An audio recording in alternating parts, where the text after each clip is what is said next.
Yo, big up. This is the URT. You are the URT. Welcome to the URT.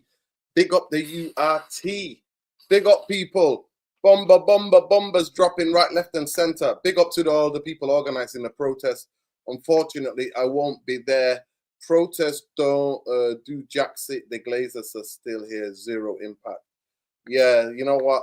It's different type of protest, but I understand your sentiment. I think a lot more people need to protest. I think we need to start emptying stadium. That's another big thing. If we sign Baleba after signing Sesko and Berman Cunha, I'm driving down to Sir Jim Ratcliffe's house and kissing his feet while apologizing the bad things I've said. That's you, bro. But just know that they took me to 15th. They took us to 15th. So yeah, that's a big thing. But big up Alien Tenor, big up everybody here, man. Smash a like on the video, subscribe to the channel. Not, but we're gonna do it because for me, I think you can't play with the fans' emotions when it comes to Baleba, and we will be talking about that definitely. But big up to every one of you. I genuinely do think Baleba is a generational talent. I'm not just saying that. I've watched that kid. He is superb. He's unbelievable. He's another gem. Especially like the way he plays in this league and what we've seen last season in so many big games and so many other games, he was just phenomenal. So yeah, it's not an easy thing to big up. I'll send you the thing now.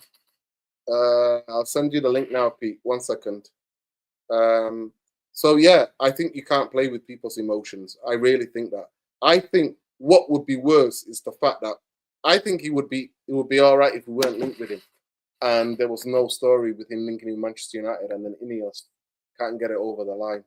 I really, really believe that. I think that would be the biggest own goal ever of the century, because I think you cannot play with the fans' emotions. If you said to the fan base who's their number one midfield player to get majority of the fan base, we're gonna do it. Let's do it. Who's the dream midfield signing? Is Baleba the dream midfield signing for the fan base? That's the question we're gonna ask. So let's do the community question. Big up Pete. Pete, you good? How you doing, Pete? Yeah. Big up, Dino. Big up, Josh. Yeah, good, mate. You know, it is what it is. We're doing things. You know, life is life, innit? You know, you crack on with the shit. And that's it, mate, innit? You know what I mean? You know what? Let me crack in straight away. This Baleba guy, yeah? If we could get him for like 10 million, what a signing. People, no.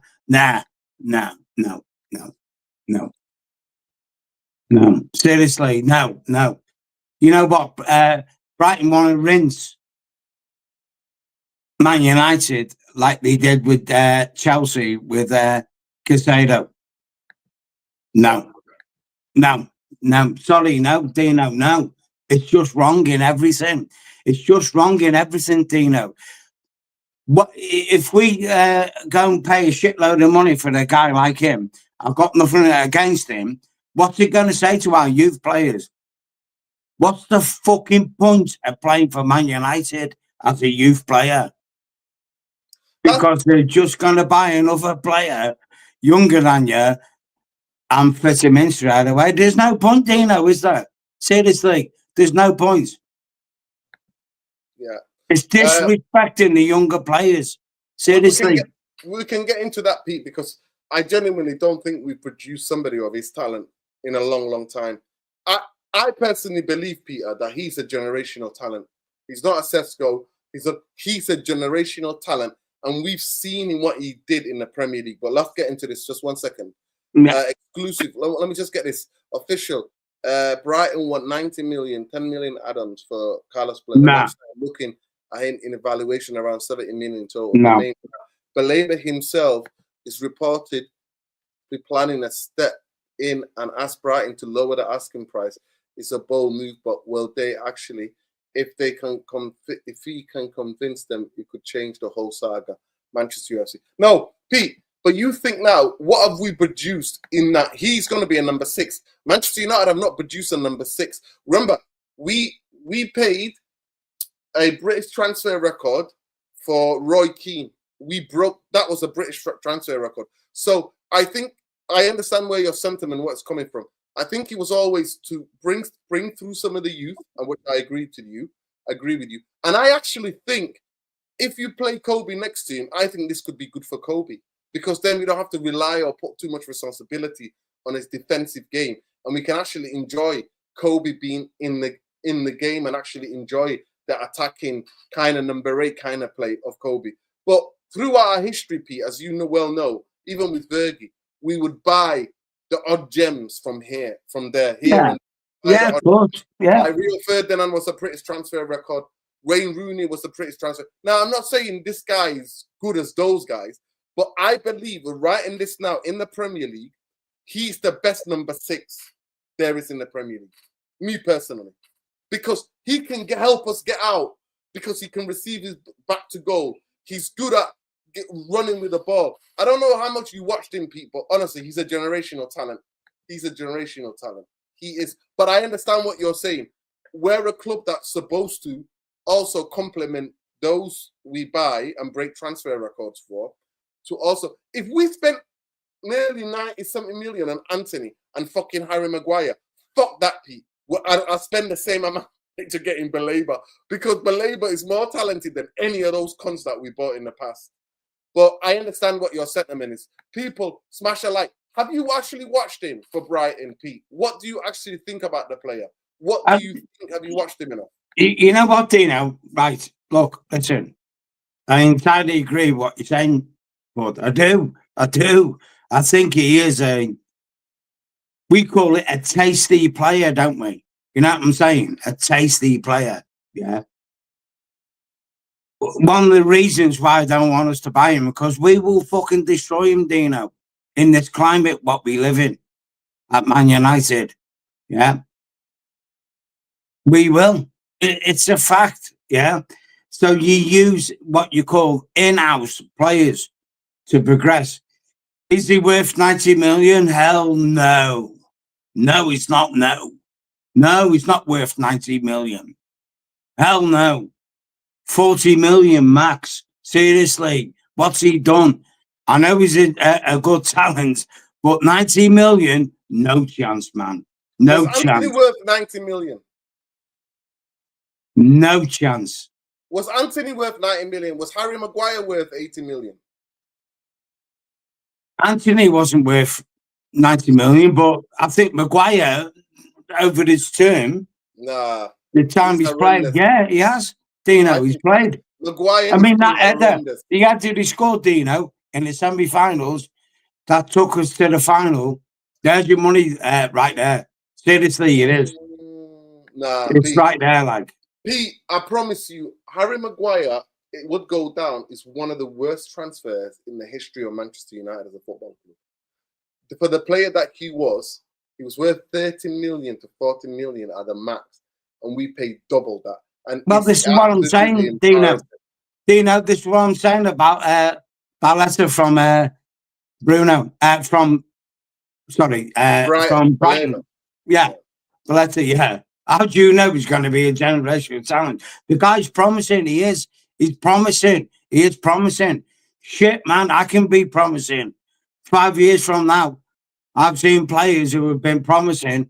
I've nosedived into the trough and gone out of sight.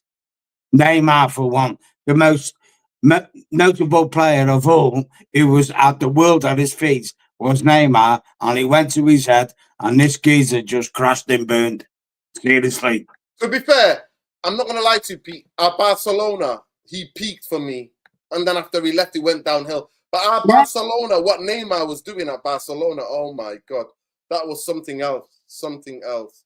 People, please smash the like on the video, subscribe to the channel. Can I just say this, Dino? Yeah. There's a guy in the chat called One Don, NUSC 45, goes, what the fuck this guy talking about? I'm talking about fucking buying bombs, mate. What the fuck are you on about, son? What the fuck are you on about? Don't talk to Aileen Tenno, because I tell you this, mate, I will mentally fucking destroy you online now. Like, do you want me to destroy you now? Like, yeah? No. I'm telling you what I'm talking about. We're talking about a fucking guy who plays for fucking Brighton, who's won fuck all, and never been anywhere else. That's what we're talking about. And people want 90 million for this fucking bum. Yeah? Come back when he's He's won a not a bum. fucking World Cup or the European trophy and then ask for the 90 million. Yeah? Yeah. Then ask for it. I genuinely do think if Madueke is going for 50-something million, if we bought Mount for 55 million, then I personally believe that Baleba is worth 80 million, 90 million. That's me personally. Because I look at the transfer window, it's just crazy. But I just remind people that we broke the record for Rooney. We broke the record for Roy Keane. I'm telling you now, but I personally, my humble opinion, when I watch Baleba play, I think he's a generational talent. I'm not one to lie to you. I really think that. And Well, I actually think Dino, yeah, he is, Dino, he is. He's a generational talent playing for fucking Brighton. What's he going to do at Man United? Because seriously, we fucking destroy players. What's he going to do at Man United? I agree with that. I agree. Do you know what I mean? Do you want to pay 90 million pounds for a young lad and fucking destroy his career? And then go, you know what, we didn't profile the right player. But seriously, Dino, seriously. I think he is that good.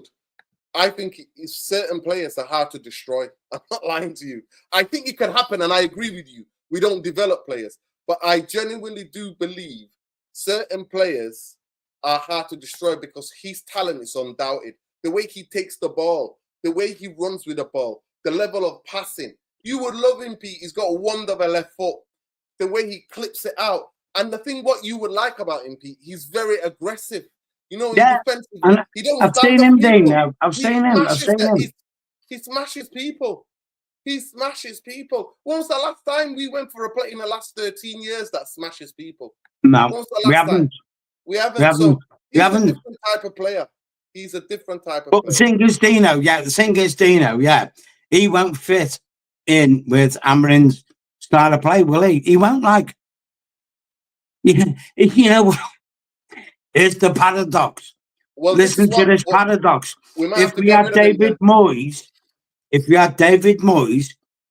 as manager, Baleba would fit in with him, wouldn't he? Well, I'm telling you now, he's the type of player, Alien Pete, that would get a manager sacked because if they don't use him properly, then they would get the sack because he is a generational talent, in my humble opinion. But that's how much I rate him. I absolutely, and that's why the title of the show is, look, I put the thing out there. Look, it's Baleba, Man UFC's dream signing. 95% of saying yes, only 5% of saying of course, Dino, of course he is. But I'm not arguing with you, Dino, that he's not a top player. He is, but Man United is not the move for him. Seriously, Dino, you know that. And chat know that. Man United is not the move for him because he will be destroyed coming to this club. That's it. Unfortunately, Dino and chat, these are the facts. Man United is that shit. We could put Prime Pelé in here and make him crap. Seriously. Yeah. Because we just don't have the structure, Dino, to accommodate these players. Yeah.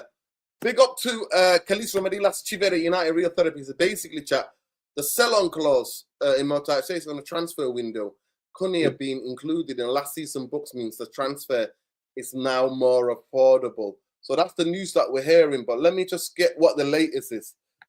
Big up to Khalifa says how Manchester United were able to fund a Sacco deal. United 12.75 wage savings on Rashford, staggering amount of staggered payment structure on Mbeumo, Cunha, 21 on sell-on fees. Chelsea's penalties on Sancho, reduced costs following a major job cuts. Yeah, well, they had to fire people to fund these transfer windows. Fucking laughable.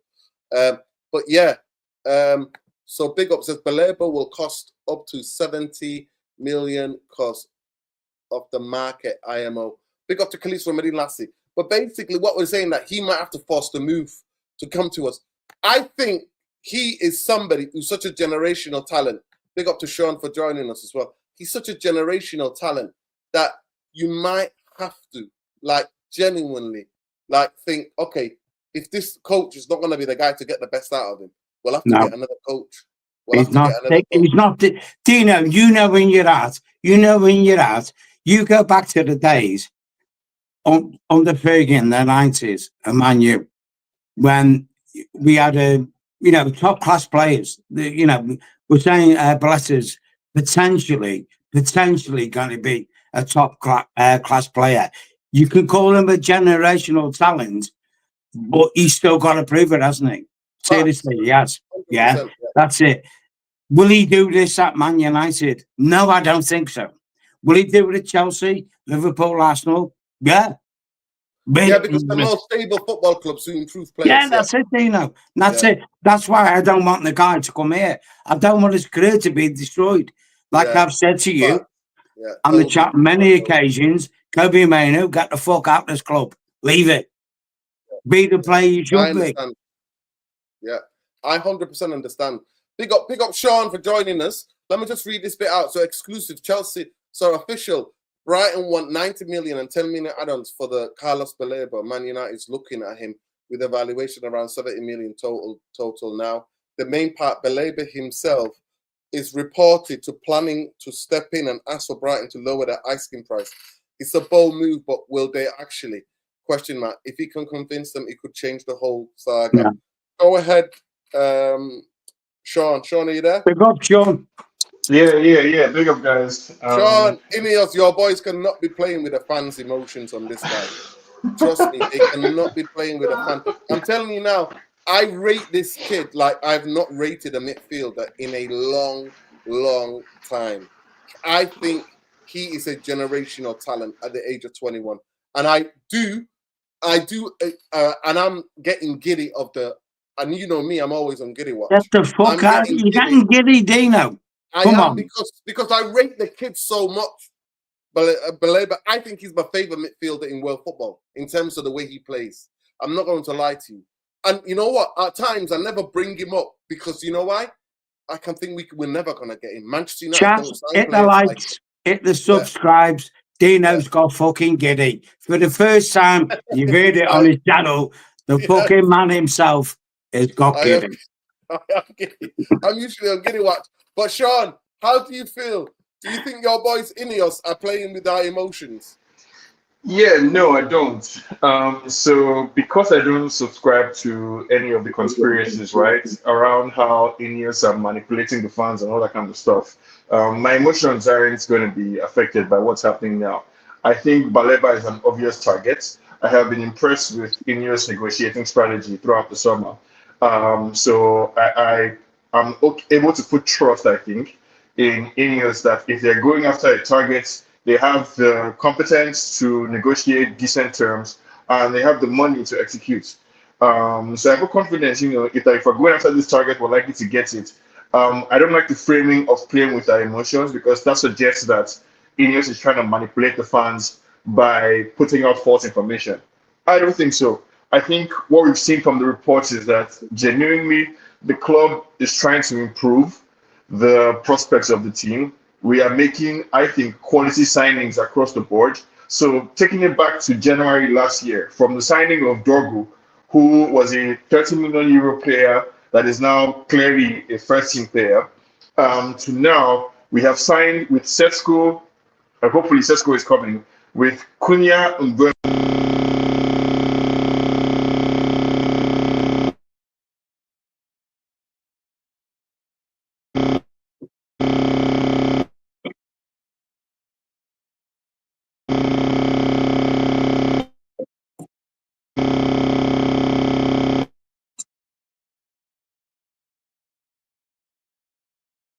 Sean, your mic is getting some horrible feedback. Hello? Sean? You there, Sean? Hello? Yeah, I am. Can you hear me? Mike had incredible, really horrible feedback.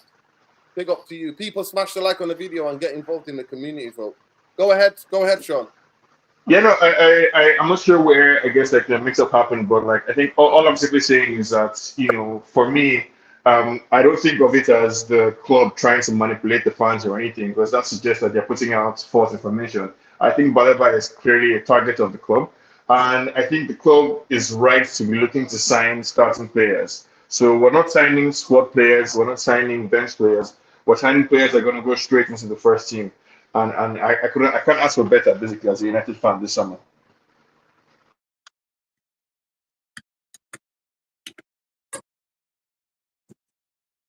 Yeah, I mean, it's going to be very interesting. It's going to be very, very interesting to see what happens. But I genuinely think that because this player is that good and is one of the players that where 95% or nearly 100% of the fan base all agree he is some serious young player that we need to have in our squad if we're going back into have any Champions League ambitions.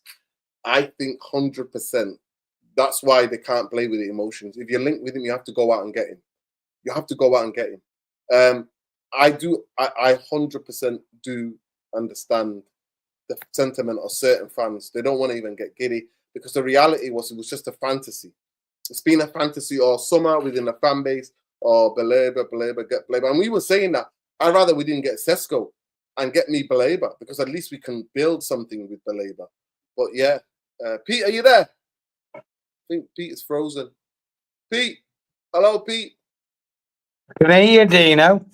Yeah, you're frozen. Do you want to come back out and come back in? I'm coming back in now. It means I don't know the fucking dialects. I don't. The dialects. It just weird. Doctor Who, if you know Doctor Who, the dialects are just. So this Sean. Yeah. Well, fucking tits up, man.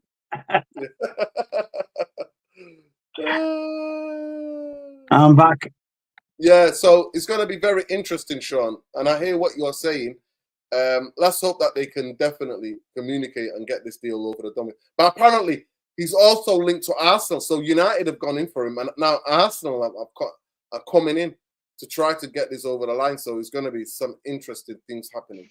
But people, please, how many likes? No worry about Arsenal. Arsenal has bigger problems, bigger fish to fry than, Baleba. I don't believe that story at all. I think, fans, I guess, like, we're right to look at the legacy of the Glazers and be skeptical of Man United's transfer activity. But I think, since Ineos has come, from my perspective, everything signals a more competent approach to transfers. Obviously, the sales have not gone the way we would like. So we haven't been able to sell players as quickly or for as much value as we would have liked as a fan base. But that's a deeper or much bigger legacy problem for Ineos to solve. These transfers from Dorgu, Seshko, Cunha, and Buemo, all impressive, all for decent prices, all for impressive structures as well. So we're not paying so much up front. And the Athletic just came out with an interesting article yesterday or so talking about how we're able to afford some of this. And I think apparently, we're learning that we have a lot of funds to borrow from. So I'm confident that United can, I think, execute this Baleba deal if we're actually in for him, and it seems like we are. It seems like we're actually in for Baleba. I'll be impressed, honestly. It'll be a perfect window if we're able to get him. You know what, Sean? It's outside noise. We call it outside noise. Yeah, it is literally what it is.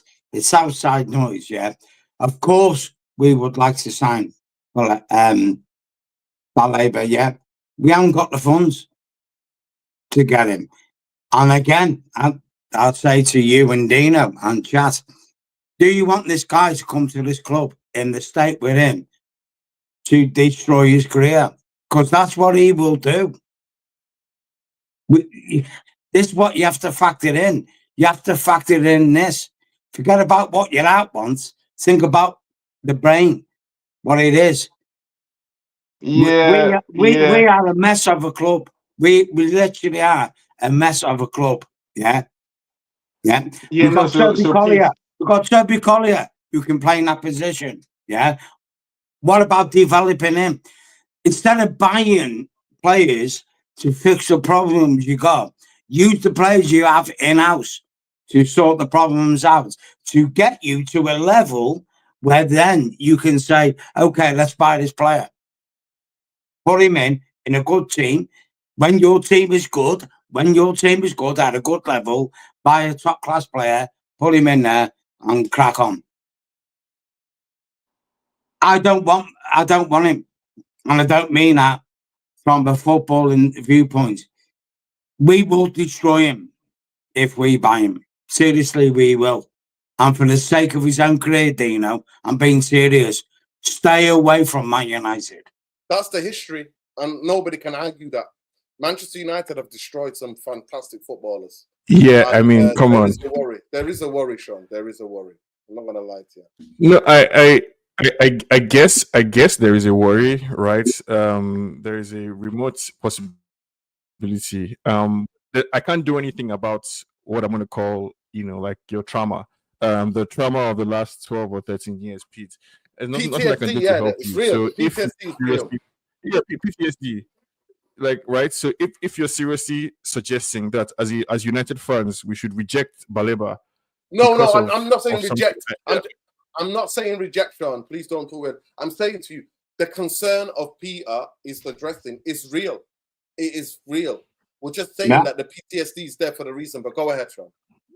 No, but like, how else would we improve as a team or as a club if we don't bring in good players? From within, Sean. You improve from within. That's how you start. You improve from within. But it's a false choice, right? Pete. It's a false choice because Baleba is in fact a young player. We're not signing a 30-year-old, 28-year-old established player. We are signing a very early, very raw, very young player. And in the meantime, we have a squad full of young players. Kobe Mainu, Lenny Yoro, Aiden Heaven. These are Ahmad. These are all young players. Sesko 22. They're all similar age, right? So we are developing. I mean, I would love it if somebody like Toby Collier, for example, could succeed. But again, we're United, right? We need to be as ruthless as many fans claim that they want. So the levels that. Like the levels that we need to be getting to, I'm sorry, Toby Collier can't just cut it. And on the list of players who should be there's James Garner ahead of Collier, in my opinion. There's Angel Gomez ahead of Collier, in my opinion. There's Zidan Iqbal, many young players that we thought were something. I don't think Collier has what it takes to really offer. But Baleba would be a wonderful, excuse me, for us. Excuse me, yeah. But Baleba, yeah. You say Collier doesn't have what it takes. Baleba plays for Brighton. Brighton. Tell me the last time Brighton won a fucking trophy, and you think this guy is better than Collier? Seriously? Seriously? He is. But what has the fucking guy done? Pete, you can have the best potential in the world. The point is to do it at a fucking top club. Pete, I've seen him dominate. Pete, I've seen him dominate big teams, big players, big midfielders. I've seen him dominate and bully them. Dino, for Brighton. Them out of the way. Dino, for Brighton. You've seen him do it for Brighton. Yeah. Yeah, in your head, do you think he's going to do it at Man City? You think he's going to dominate at Liverpool? You think he's going to dominate at Arsenal? You think he's going to dominate at Barcelona? You think he's going to dominate at Real Madrid? Fuck no, he ain't, mate. No, he ain't. I think you've seen him at Brighton. That's it. But you're basing him on his fucking Brighton career. Yeah, and what he done against Arsenal, Liverpool. What he did against Arsenal, Liverpool, Man City, I saw that. I saw him bully big players, give big players a big game, and he actually played well. Yeah. But I'm also not really sure that I understand the point that I get that. Have you seen him lift the fucking trophy in that team? No, he's not lifted trophy because Brighton and not. Well, there you go then. They just develop players. But there you go then. Listen, yeah, exactly. Yeah. Listen. What's he done now? No, seriously, I'm being serious. What's he fucking done? Let me ask you the question. What did Roy Keane do with Nottingham Forest? He got relegated. We bought him for a British transfer record. I understand that we were a different football club, more stable, more improving players. But the only thing I would say to Sean, which I disagree with, is that Collier's not had the chance or the opportunity to. He's not had 10 games in a row to prove that if he's good enough or not. So we don't know. We don't know. To me, I'm a believer. You have to be given 10 to 11 games to find out if you are the player. That thing I would say, and that's where I slightly agree with Peter and say, yeah, Collier, it's not been given 10 games, 10 consistent games. Then we can all make a judgment and go, actually, is he good enough or is not good enough? And yes, every transfer can fail, even with big money, and we've seen that. But if you're saying to me, Pete, if we spent 90 million on Anthony, 80 million on Maguire, hell yeah for 90 million on Baleba. Yes, I would fucking spend that money because I think he's a generational talent. Well, you know what, Dino? Can I just pull a couple of chats up from the chat? Palermo won't disagree with Pete. Watch his performances against top clubs. Yeah, fair enough, dude. And then another guy turned around and said, don't know where he is. Basically, I don't have a clue what I'm saying. Yeah. Pete is waffling yesterday and is waffling today. Just waffling, yeah. Okay, then go it. You know what, guys? Seriously, go pay £90 million for this geezer to come to Man United and watch him get decimated in this team. And then come back a year from now for me to tell you exactly what I'm fucking saying now. 100%. 100%. Exactly what I'm saying now. Yeah, because the problem is, it's not the Man United team. It's not bad. It's the fucking structure. What he's coming into.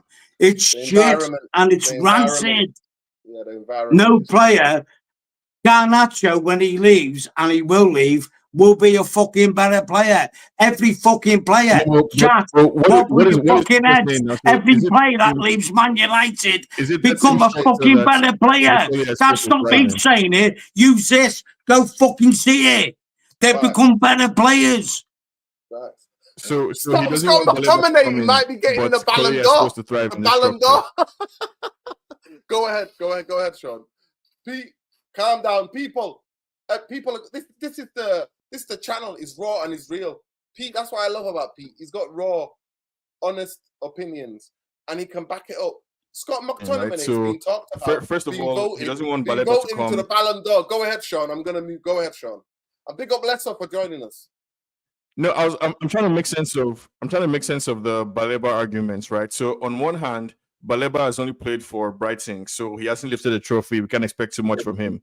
On the other hand, right, Baleba might be good, but we can't bring him to Man United because Man United is too toxic and he can't survive here. But on the third hand, Sean speaks sense. And somehow Collier is supposed to succeed in this same environment that it doesn't make any sense, right? So like we have to like be the kind of club that we claim that we are or that we claim that we want to be, right? We have signed in Cunha and Mbeumo 2 Premier League proven attackers.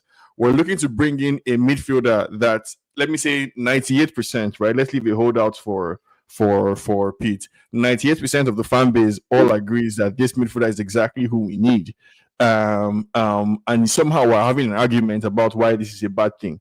Like there is a special thing affecting United and United fans, and I totally understand the PTSD, right? But like that's what it is. It's PTSD. It's not in my opinion, it's not a particularly like useful way to look at football now. Like Baleba is on paper a fantastic signing, right? So whether or not Amorim survives, whether Amorim does well, whatever it is, Baleba is a fantastic signing. He's a young player with an extremely high ceiling. He's the kind of player that United fans have regretted missing out on. So we talked about missing out on Haaland when he first made the move to Dortmund. We talked about missing out on Caicedo when he made the move to Chelsea. Now we have an opportunity to sign the player before that £100 million move, right? We have an opportunity to be that club that is signing. Like for me, it's a no-brainer, right? And if Ineos is able to pull it off, I think we would have to give credit where credit. Yeah, but Sean, tell me now, explain this. Baleba, yeah.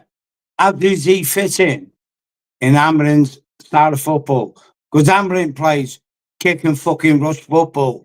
You're talking about cultured midfielder holding the fucking ball, and Amorim doesn't play that way. No. Why but do we want to pay 90 million pounds for a fucking player that don't fit in his system? Seriously. Sure. I agree. I disagree, Pete. He can play at a number 6. He's got the energy to go up and down. Actually, Yeah. But we already have, especially the we already have players that can do that. Who? Well, not like really. who? We haven't got a number 6 other than Casemiro and his legs are gone. Let me just bring in Lesso. 1 second, Pete, please. Let me go Lesso. Big up Lesso. How you doing, Lesso? Is it cold in South Africa? You're freezing. Can you guys hear me? Lesso, can you believe what you're reading and you're hearing? Yeah. Talk to me. Yeah. Big up to everyone. Big up Sean. Big up Pete. Big up Nuruddin. Big up to the chat as well. Smash the like button. It's bloody cold in South Africa, and the weather's just up another notch today. So, yeah, it's terrible. It's absolutely terrible. Big up to Jarvis as well, who just joined us. Well, Big up. And yeah, we're discussing Baleba, right? No, I would not turn down this move for anything.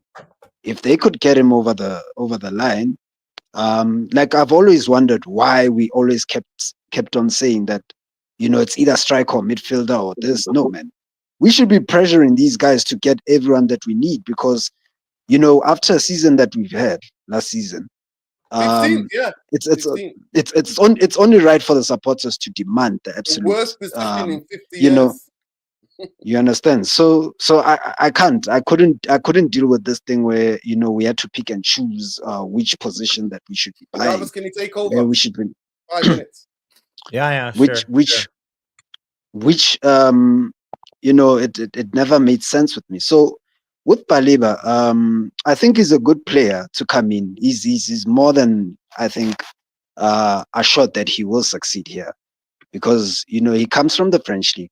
The French league in itself has the highest rate of success in terms of players being successful in the Premier League. It's a you mean like Ugarte? Sorry about that. He never played that much. Well, Ogarde and Baleba aren't the same players. Baleba is actually a player who can pick up the ball and actually progress it, and he is press resistant as well. And he's also proven himself in the Premier League as well. Let's not forget that he's played in the Premier League, so he knows more or less. He at the age that he is, he's gonna give us the athleticism that we need to go up and down. Yes, I do agree with Pete in terms of us bringing him into into this formation and the system that Amorim plays. It's gonna be a little bit tricky because he's gonna be left exposed, especially in in that double pivot, and he's gonna have to run.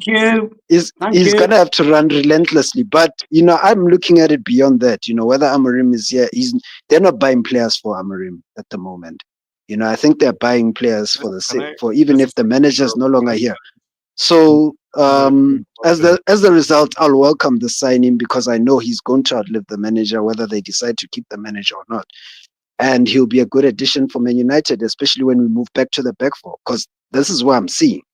Where we're going. Don't you think that Baleba they're signing Baleba specifically to be the kind of midfielder that Amorim wants, right? So if Amorim is looking for the ideal profile of the midfielder that he wants, right, 80 or 90% of those attributes can be found in Baleba, which is why we're signing him. Like, so it's not as if a midfielder to fit like a square peg into a round hole, right? Baleba I get that. Who we need. I get that, Sean. But don't forget that Baleba is playing next to Bruno Fernandes. So that's a different kettle of fish altogether. So it's a non-starter, to be honest. It's not gonna balance. Whatever we're trying to do is still not gonna come off because there's still an imbalance within the current team. But like, I understand Bruno does not he does not, I wouldn't say he doesn't complement Baleba well. He's gonna leave him exposed. Why not? He's gonna leave him exposed because he doesn't play, he doesn't stick to his position, he's not disciplined. And that's not something that's gonna start because the manager hasn't clearly asked him to be that kind of player. So, are you as a result, are you saying that there's no midfielder in the world that can partner Bruno? Baleba is not the type of midfielder to partner Bruno. Let me see if I that's understand. because No, there isn't. No, that's because Bruno's shit. Bruno thinks he's listen. Man United. Listen, when and he's not. I've played in the number 6. Trust in me, you need to have a disciplined person next to you.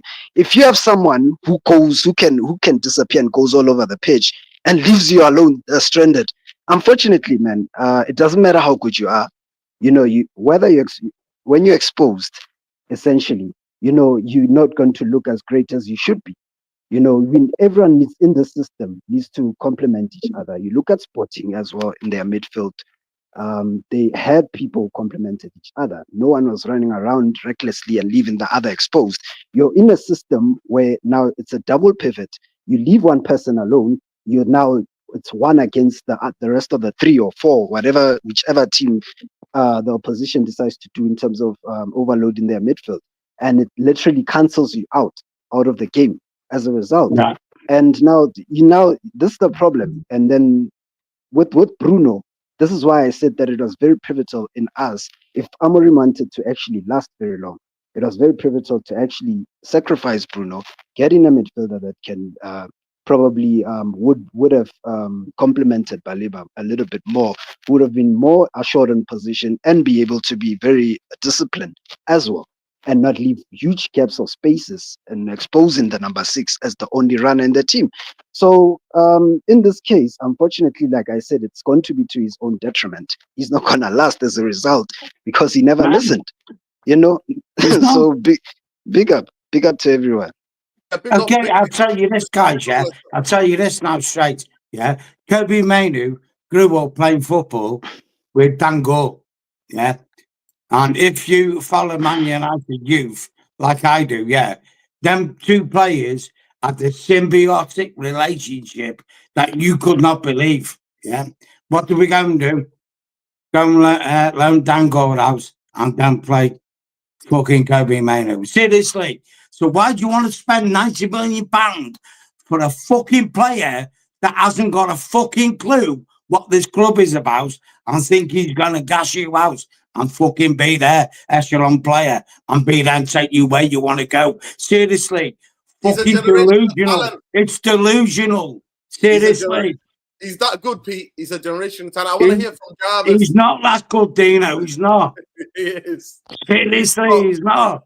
I've seen him dominate more experienced players with a bigger reputation with my own. Okay, Dino, let me tell you this, yeah. Let me tell you this quick.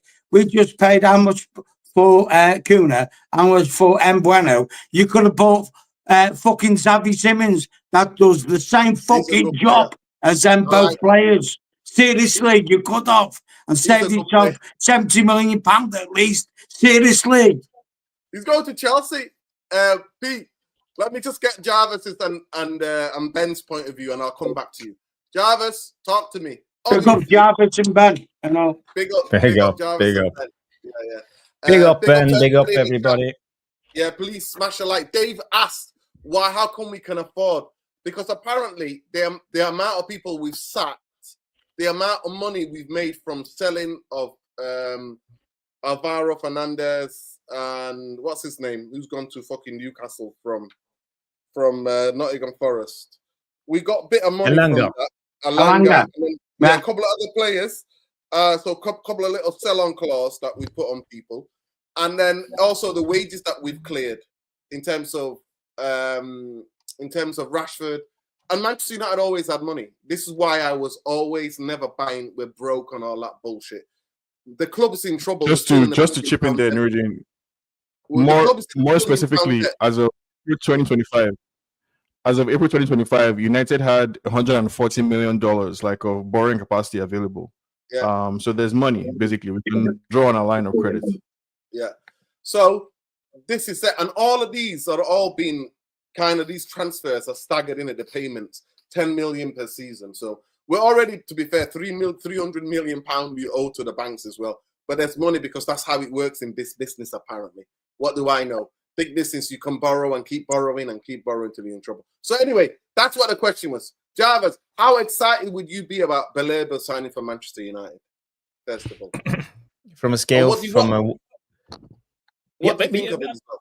Yeah, but I just want to say from the scale from a 1 to 10, I'm a 10.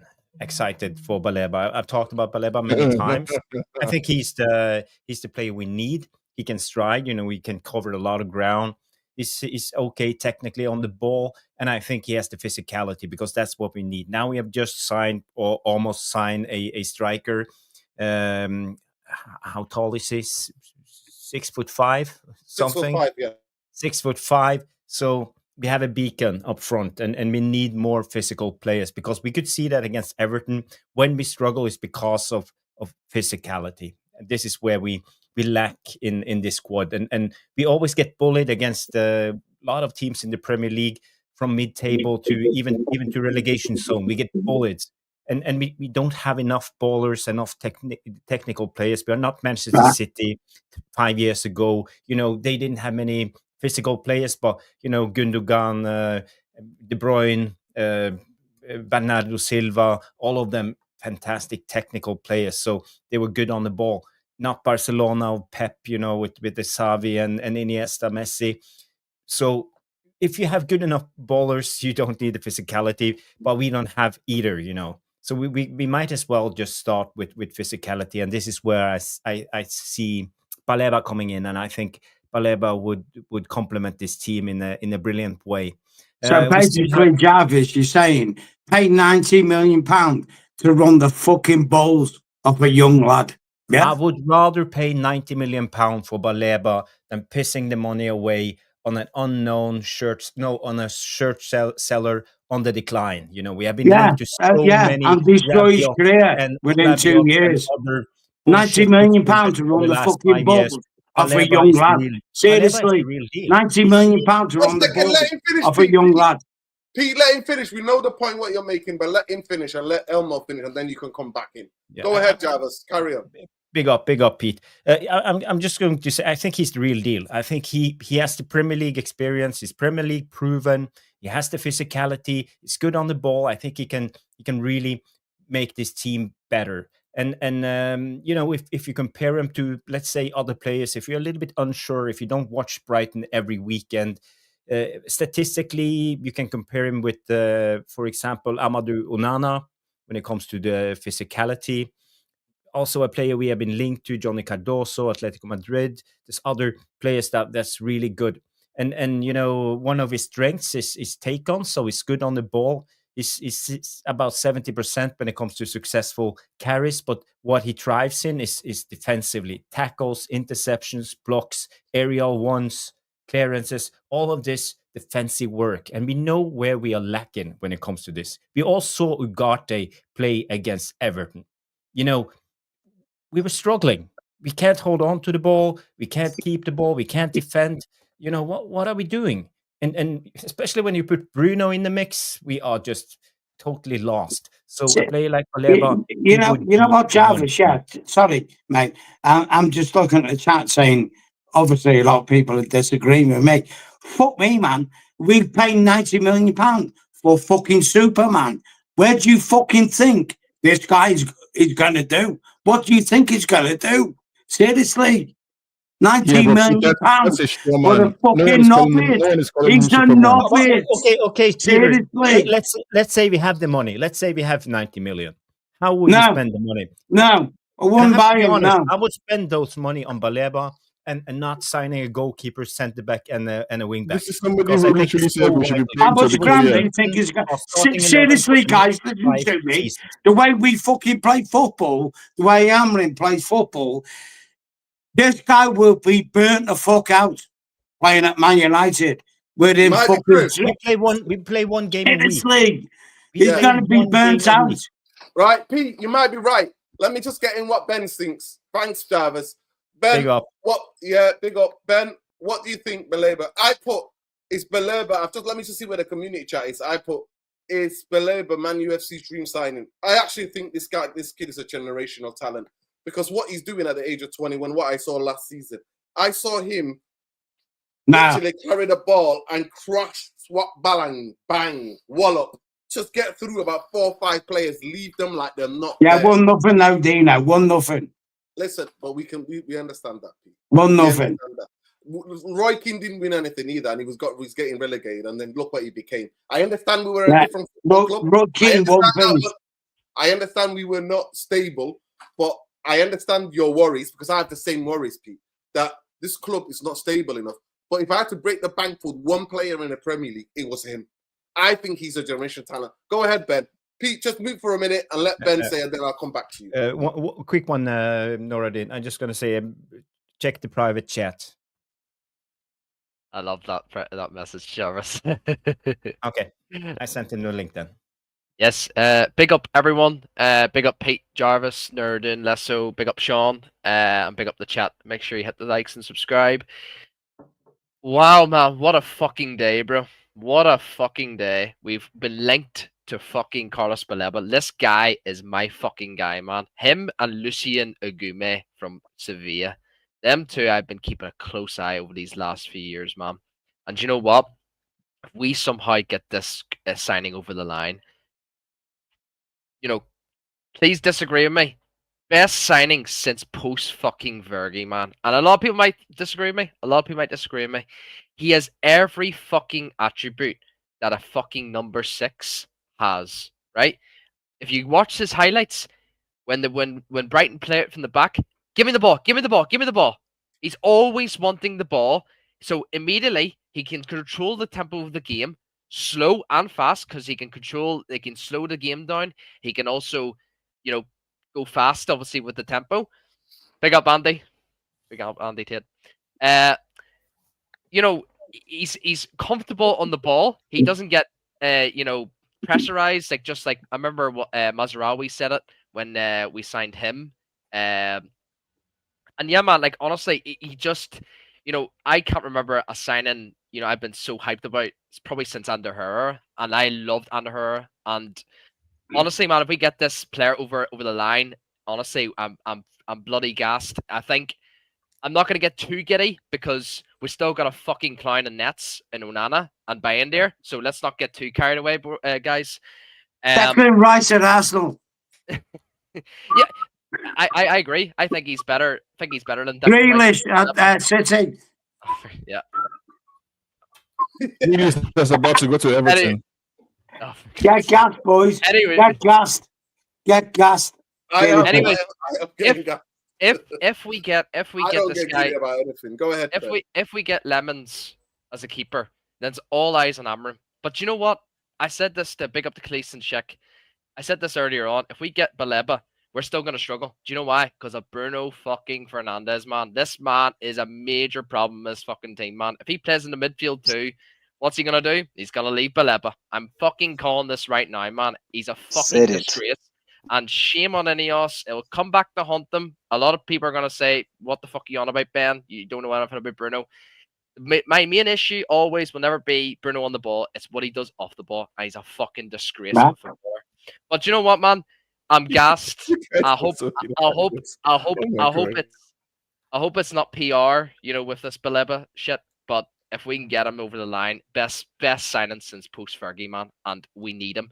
He reminds me a lot like a Matic in a way. Like he just can slow the game down, and basically play it faster. Obviously, can big up. But big up, Andy. Big up, Ben. Yo, Andy, long time no see. Where have you been, fella? Long time no see, guys. Yeah, just scanning through YouTube and I found you. With all the breaking news tonight, Ben is well and truly gassed. I would say he's been nuked. Absolutely nuked. No. Yeah, he's more. You know what I mean? He's more gassed than the 4th of July fireworks parade. There you go. How are you? You know what? I would rather be looking forward now to the season. Maybe it was something to do with the protests.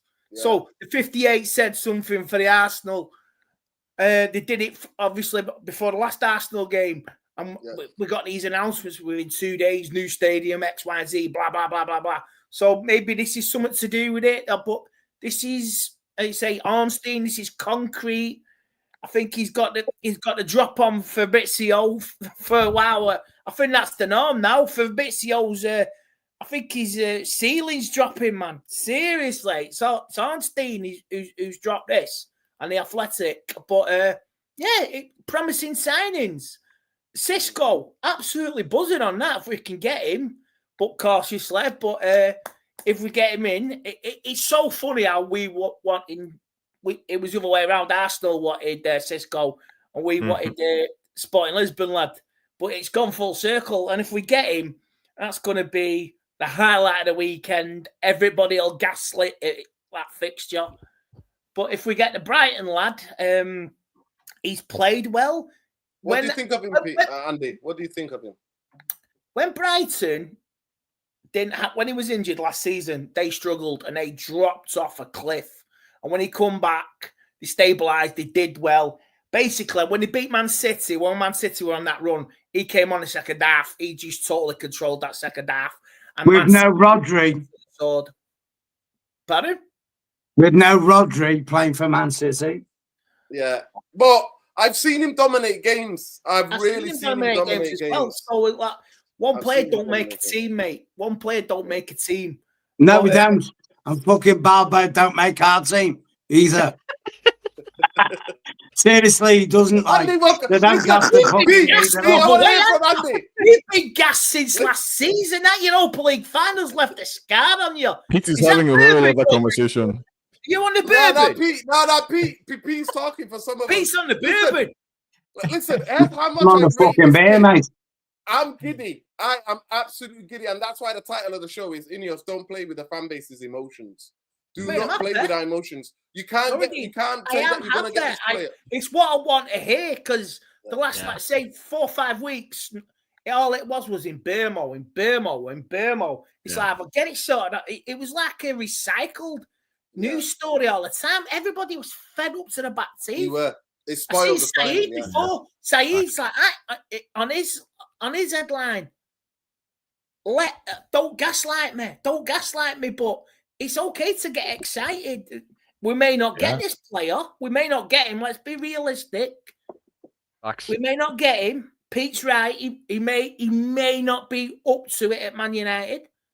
But if he comes in, Bruno Fernandes, we need competition. I stand at United should have seriously considered selling Bruno. That's what I was looking at after the Europa League final because it was like 120 million. It was just money. It was just like Vegas. You win it, you rebuild your team. But now, Ineos are backing a manager. You know what, Tatey? Yeah, you know what, Tatey? Yeah. When fucking Bruno was playing against Everton, when he tried that fucking nutmeg, and he fucked up, and it led to the own goal to make it 2-2, And after the game, he come out and slated his own players. When he fucked up himself and said the players need to elevate, they need competition. Get rid of this fucking cunt.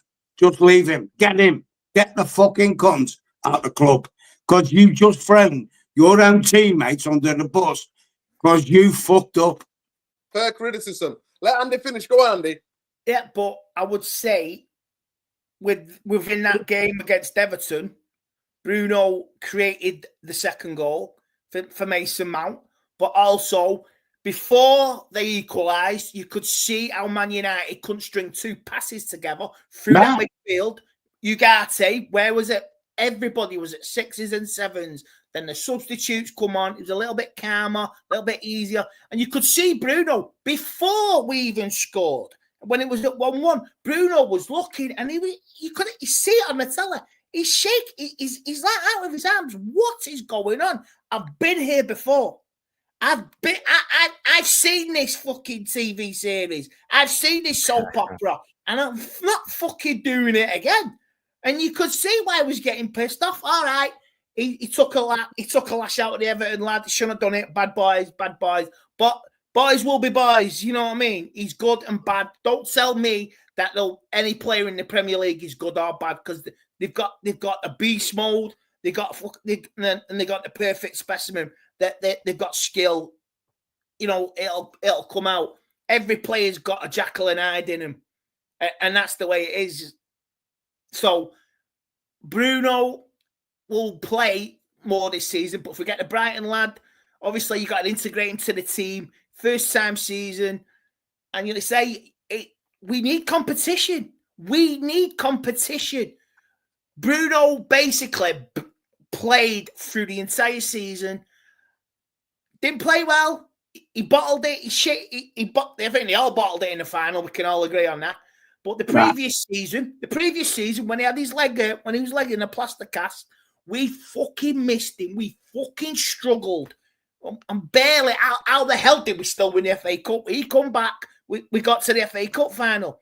When Ten Hag, he was in a plaster cast for about 7-8 weeks. We was panicking or whatever. He damaged his ankle, didn't it? Or his knee. He was in a plaster cast. I remember seeing the pictures. So he was integral to stabilising the ship in Ten Hag's second season. All right, didn't do well. We didn't do it. It started the over, but he was vital. And he still scored goals and he still provided assists. So he is. It's about the team. Yeah, go ahead, Sean, and then we go to Peter. Go ahead. Yeah, no, it's about the team, right? It's about the squad. So Amorim plays with 4 midfield positions, 2 10s and 2 deeper midfielders. Last season, our options were Ugarte, Casemiro, Eriksen, Maino, Bruno, and Garnacho.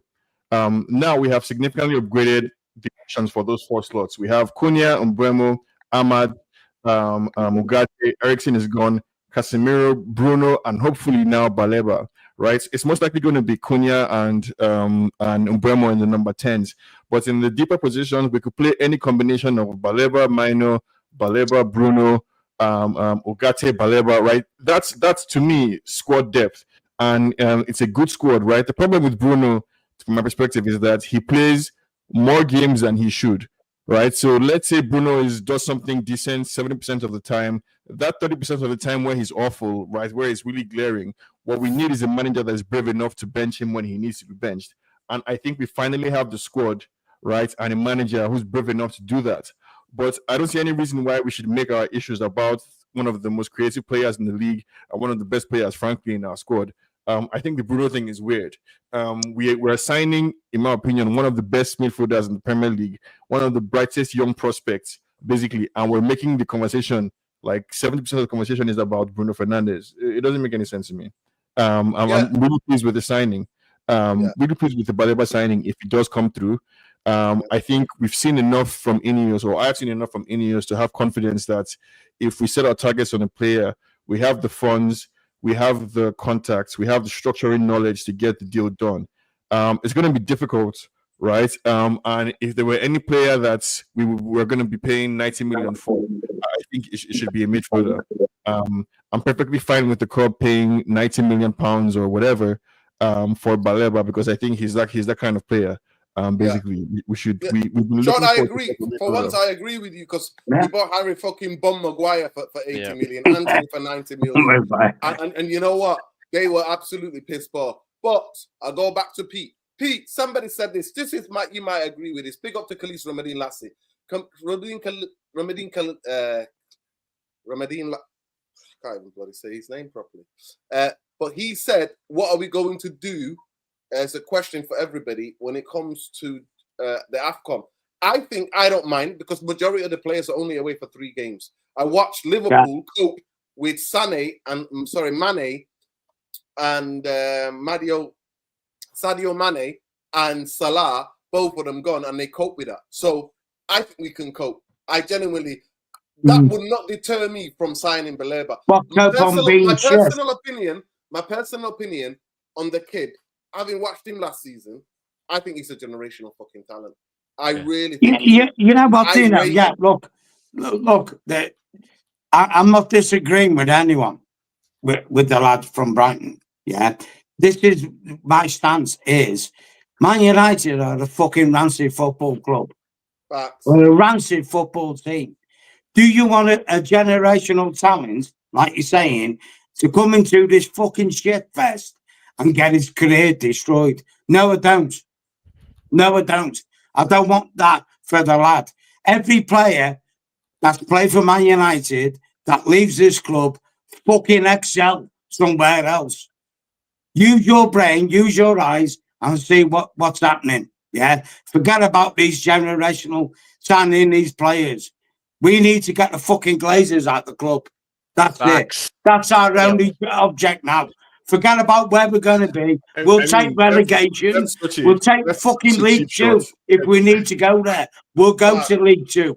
But I we need agree. to get these fucking American bastards out the club. because we don't have the Because Glazers they are out, we killing shouldn't us, sign Baleba. boys. They're killing Let us. him finish, We Sean. shouldn't One sign second, Baleba until we Sean. get rid of the Sean, Glazers.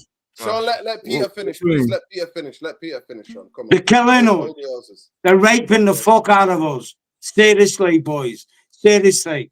And I understand. you've got to draw the fucking line. That's I it. do. As You know what? I've seen What Andy you Tate have to do is at be able to fucking Man United. compartmentalize. I've seen Like, you, Dino, at Man United. You And need to be I able to hold stopped watching two thoughts my in your head at the beloved same club. time. My beloved club. I stopped watching them this Sean, year welcome back. Sean. on my birthday, 16th of Jan, when we beat fucking Southampton 3-1. And I had enough. I'm done. That's all I can do. What more can I do? I'm saying this to everyone who's a Man United fan. Don't fucking go to Old Trafford. Make it fucking empty. Seriously. Make it empty. That's Yeah. when the message will get heard. Facts. What you do I'm online sorry, but don't like, mean what fuck all. message could you When possibly you be looking leave that for? club empty, they will then see you as a Man United fan because they're not getting this out of you. What They're not possible getting it message out could of we be you. looking Oh, for one other second, than Sean, please just let him finish. Let him finish. Pete, have you finished? Right, Pete's finished. So just 1 second. Right, Sean, please let's not talk over each other when somebody's talking. I know I'm guilty as anybody. I mean, it's got the cheek that's coming from me. It's laughable. yeah? So you could all laugh. But we have to respect each other. I think for the new season, I'm going to be a changed person. Wait till United start getting smashed. No, I And I'll be appreciate back. that, right? Chance. Listen, I've been reformed over the summer. Yeah, I'm going to Yeah. try not to swear on Watch Yeah. Along's on my report. No, Andy, don't I'm going fucking to try change. not to Swear. swear now. That's We're that's changed, man, a promise Andy. I made to myself. I even said it to my dad today. I'm going to try not to do the season and swear. Yeah, big up. My dad laughed Big up. at me. So you know what I mean? Big I'm up going your to dad, try. Andy. You can only try. Andy, how's he doing, Andy? How's your dad doing? Bless Oh, he's him. fine. How's Yeah, he he? got his season ticket moved. He even got a refund from the club. Wow. So my dad's back in the Stretford Head now. He's back in his old block. Wow, Big amazing. it up, He's been on, big it up to my dad. So yeah, he's back in in the the old Stretford boys, End. yeah? Pardon? Is he on the lower tier? The lower tier? He's on a lower. He's back in block 105. Not his own seat, his old seat, but he's back in his old block and he's happy as Larry. And he'll be going against the Arsenal. Same here. So yeah. Yeah, big up. So Good. the point what I wanted to say is that you know me, I'm always same thing what Pete is. I fundamentally believe that I don't see us challenging for a league title, or I don't see us winning a Champions League with Glazers, right? And I think what Ineos have bailed them out. But we could tell you what type of player Baleba is that I'm excited. I swear to God. Yeah. I've just been out for my friend's birthday for a birthday meal. I've just come back. It's not like me to check my phone, yeah, when you're having conversation and celebrating a friend's birthday. I was looking at the phone and they're looking at me, and I'm like, I'm just looking for this. I'm quite excited. And they're like, you're usually quite down about Manchester United. And I'm like, yeah, but you know what? If they sign this player, who I think is a generational talent, I think I might get. I'm gonna get giddy. I will. Did you order a dessert when you say it? Did you order a dessert? Because you get Why wait till when we sign Baleba, No. right? And I think part of the issue I was having with what Pete was saying was that as United fans, what other message could we want to pass to ownership, like other than sign good players, right? Don't overpay for players. Don't give out ridiculous contracts. Get rid of the stragglers in the squad. These are all messages that I've been hearing fans hammer, and it's all what Ineos is trying to do, right? So, like, I mean, we should be able to hold, I think, two thoughts in our head at the same time. One, that the Glazers are evil; they need to go. But at the same time, Mbeumo is a good signing. Cunha is a good signing. Sesko will be a good signing, and so would Baleba. They all improve our team. And if the manager is good at what he does, then we should see an improvement in the performance. Like, that doesn't contradict Glazers being shit and needing to go, right? Those two things can exist at the same time. Now, obviously, maybe the Glazers put a ceiling, right, put a ceiling on our performance. Maybe they put a ceiling on our outcomes. I don't believe that's the case, but I can understand how somebody could say that, okay, this improves us marginally, but to get to ultimately where we need to go, we need to get rid of the Glazers. I don't understand how Baleba can be a Well, negative, yeah, we do. because The the only Glazers have destroyed us. fans is Seriously, they have. close and wailing in despair.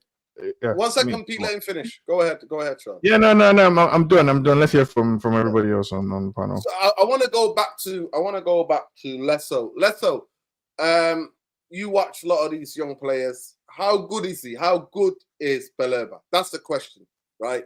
A reaction, and it's coming around to everybody. How good is he?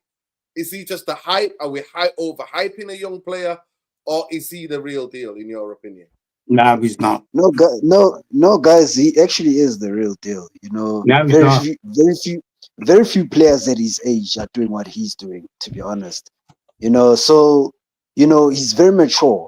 You could tell from a very young age that he was very mature. And players that tend to come from little do tend to have a good, an eye for young talent. You know, so they managed to get him. They managed to even also have Euro as well. There's a lot of players that came from there. Hazard as well. So for me, I've watched him play. He plays like he's actually in his prime, to be honest. And I think he has shown that, and he's built as well. Will also help him within. Obviously with the league, and it actually made it very much easy for him to adjust to everything. So is a player I wanted.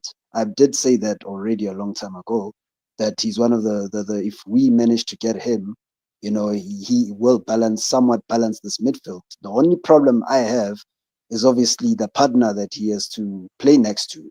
But as a player, definitely I would never let him go anywhere else. In fact, it would have been a travesty if we had let him go to Chelsea or someone else, I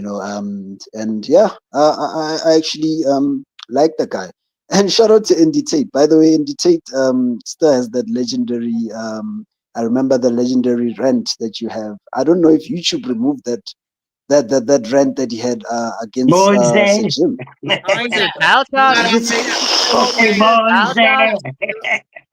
Sorry to say again, it's Miser. You know what I mean? You're a fool. I remember. You know what? I actually you are was nothing. walking You are a fool. You are a waste of time. Good night. Listen, I heard the words. Adam McCullough. Listen, I was at the same game. Let me just say this. I was at the same game, and I just remember hearing the words "fool" as I was fucking walking up, and I was effing and blinding as I was trying to get on my bike back to Hume. I think everybody was effing and blinding that night, and the way David Moyes said we aspired to be like Man City. Oh God, you couldn't have had a worse night than that. Yeah. I want to go back to Jarvis. Jarvis, is he a generational talent, or am I overhyping it? I was on mute. No, well, he's really Get good. in the fucking game, Jarvis. Come on, son. Pete, I know you're skeptical, mainly because of the money, the valuation, as you said, but we are looking for 70 million, according to reports. Brighton wants, is it 90 plus 10? Are we talking about? Or was it 90 plus 10, yeah. 90 plus 10. So we're talking about a lot of money, and I'm talking about pounds, not euros. So if we get Baleba, this signing, it will be the only signing for the remainder of the window. Jarvis, can I just add a little monologue while you're talking? Just a minute. Yeah, fucking Kobe Mainoo was a generational talent. Look how we've misused him. But hey, let's go pay 90 million for a fucking lad that's not even a mank. Why not?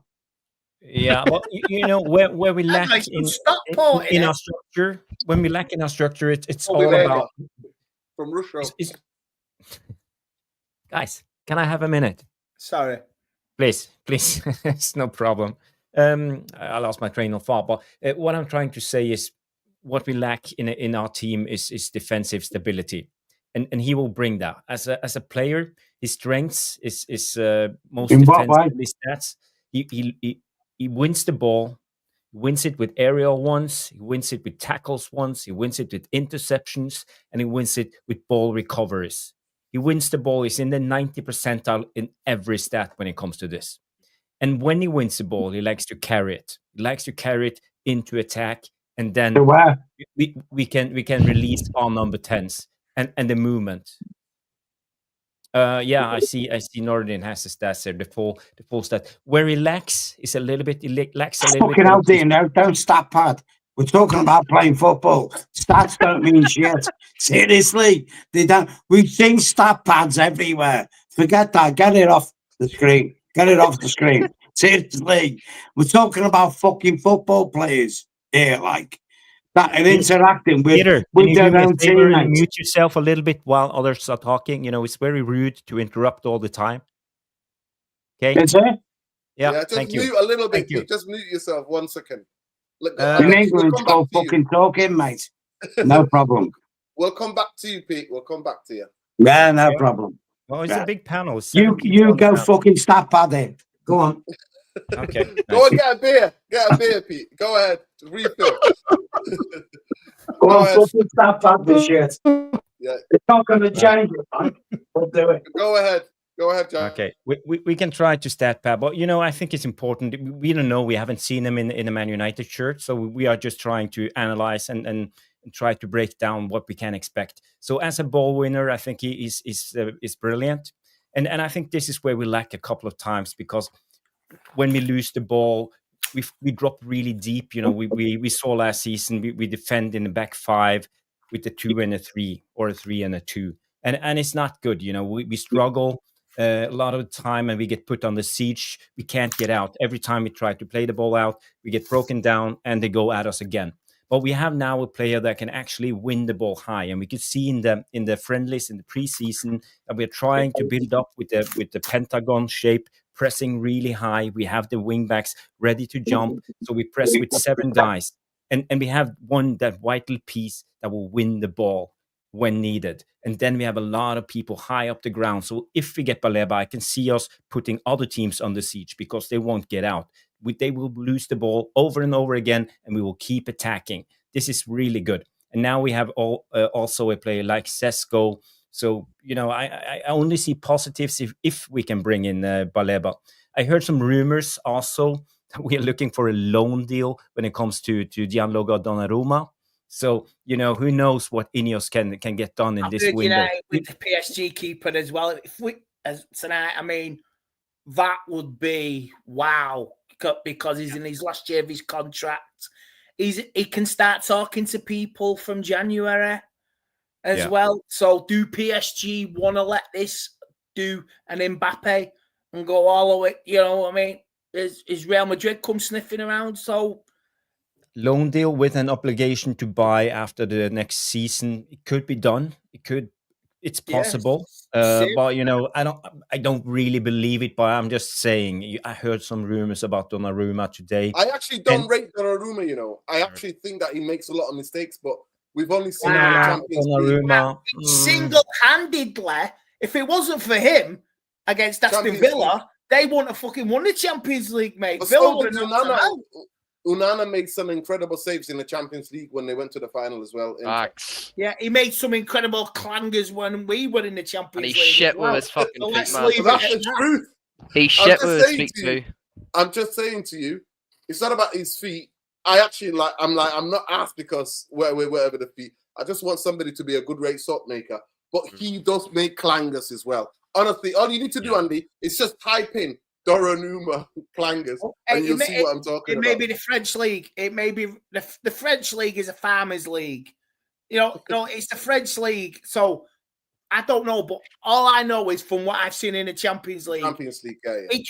He single-handedly kept Liverpool out. He kept Villa out, and that was the game changer. Then he went on from there to, like I say, they beat Arsenal, done Barcelona, they'd done Inter Milan. If it wasn't for that Villa game, PSG won't be European champions.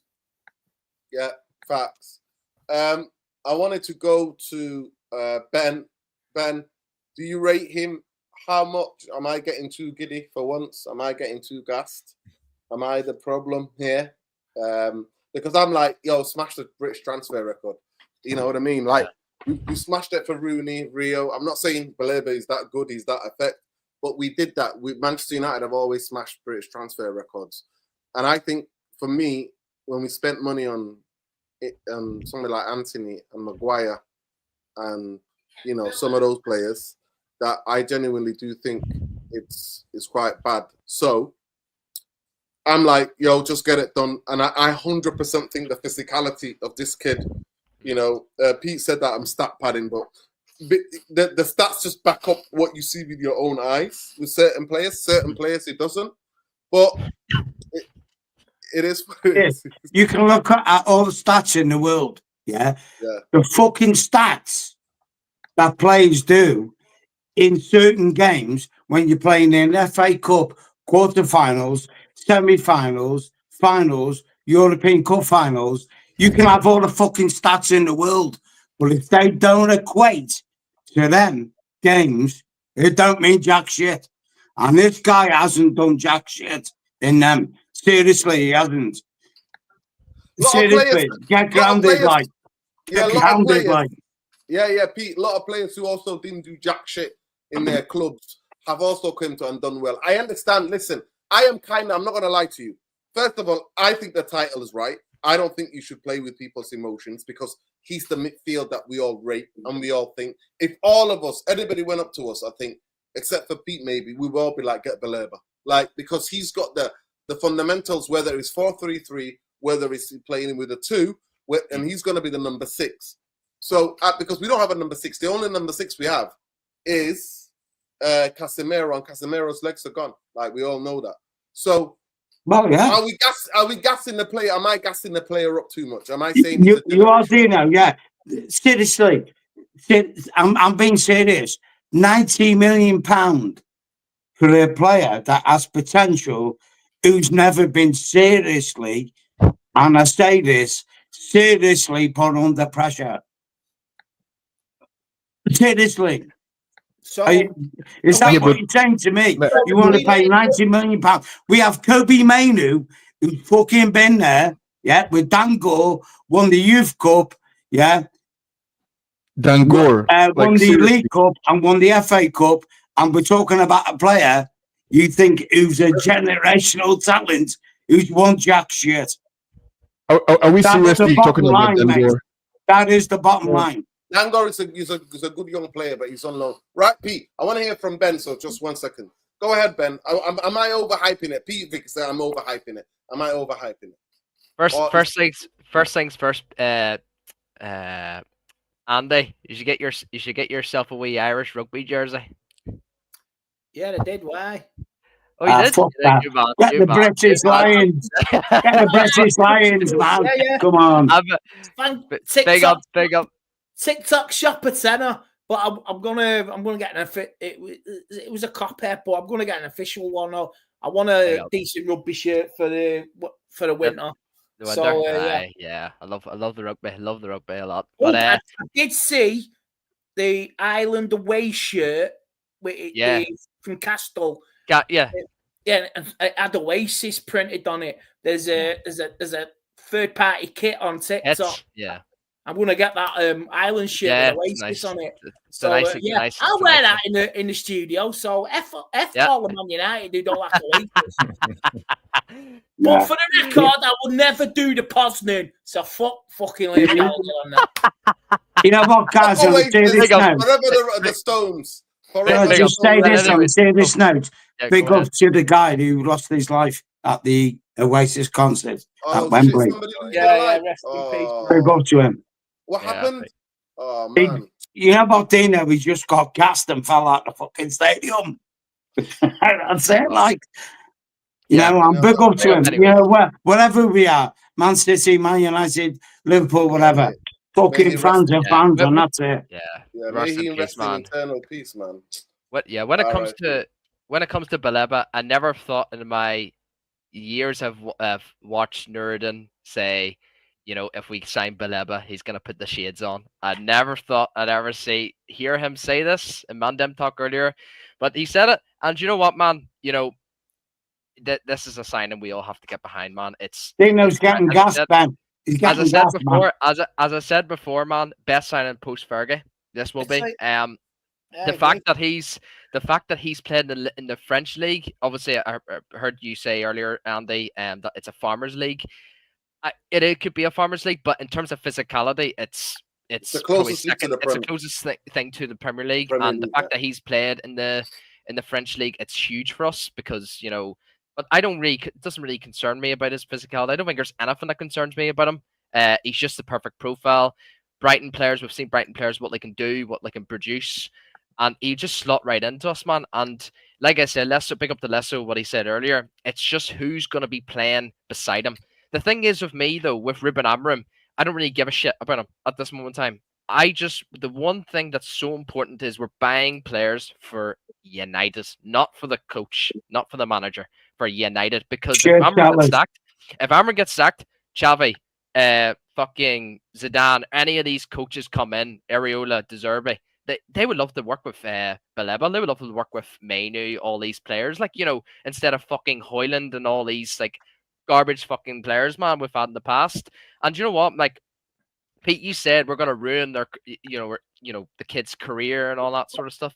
Then, you know, at the end of the day, I don't really want to be buying a fucking 31, 32-year-old fucking midfielder and then having to fucking sell him in the next few years, man. And you know what? If you're still complaining, then what the fuck are we doing, man? You know, this is why I question so much about this fucking fan base. We are concussed, we are delusional because the Glazers and Ineos are saying, oh, here, the 1958, them bastards are holding up a wee protest here. We'll go and speak to Brighton, the player they want, the fans they want, and we'll negotiate with them. Like, you know, it's just papering over the cracks. This signing will paper over the cracks because they've shot themselves because it's 1958.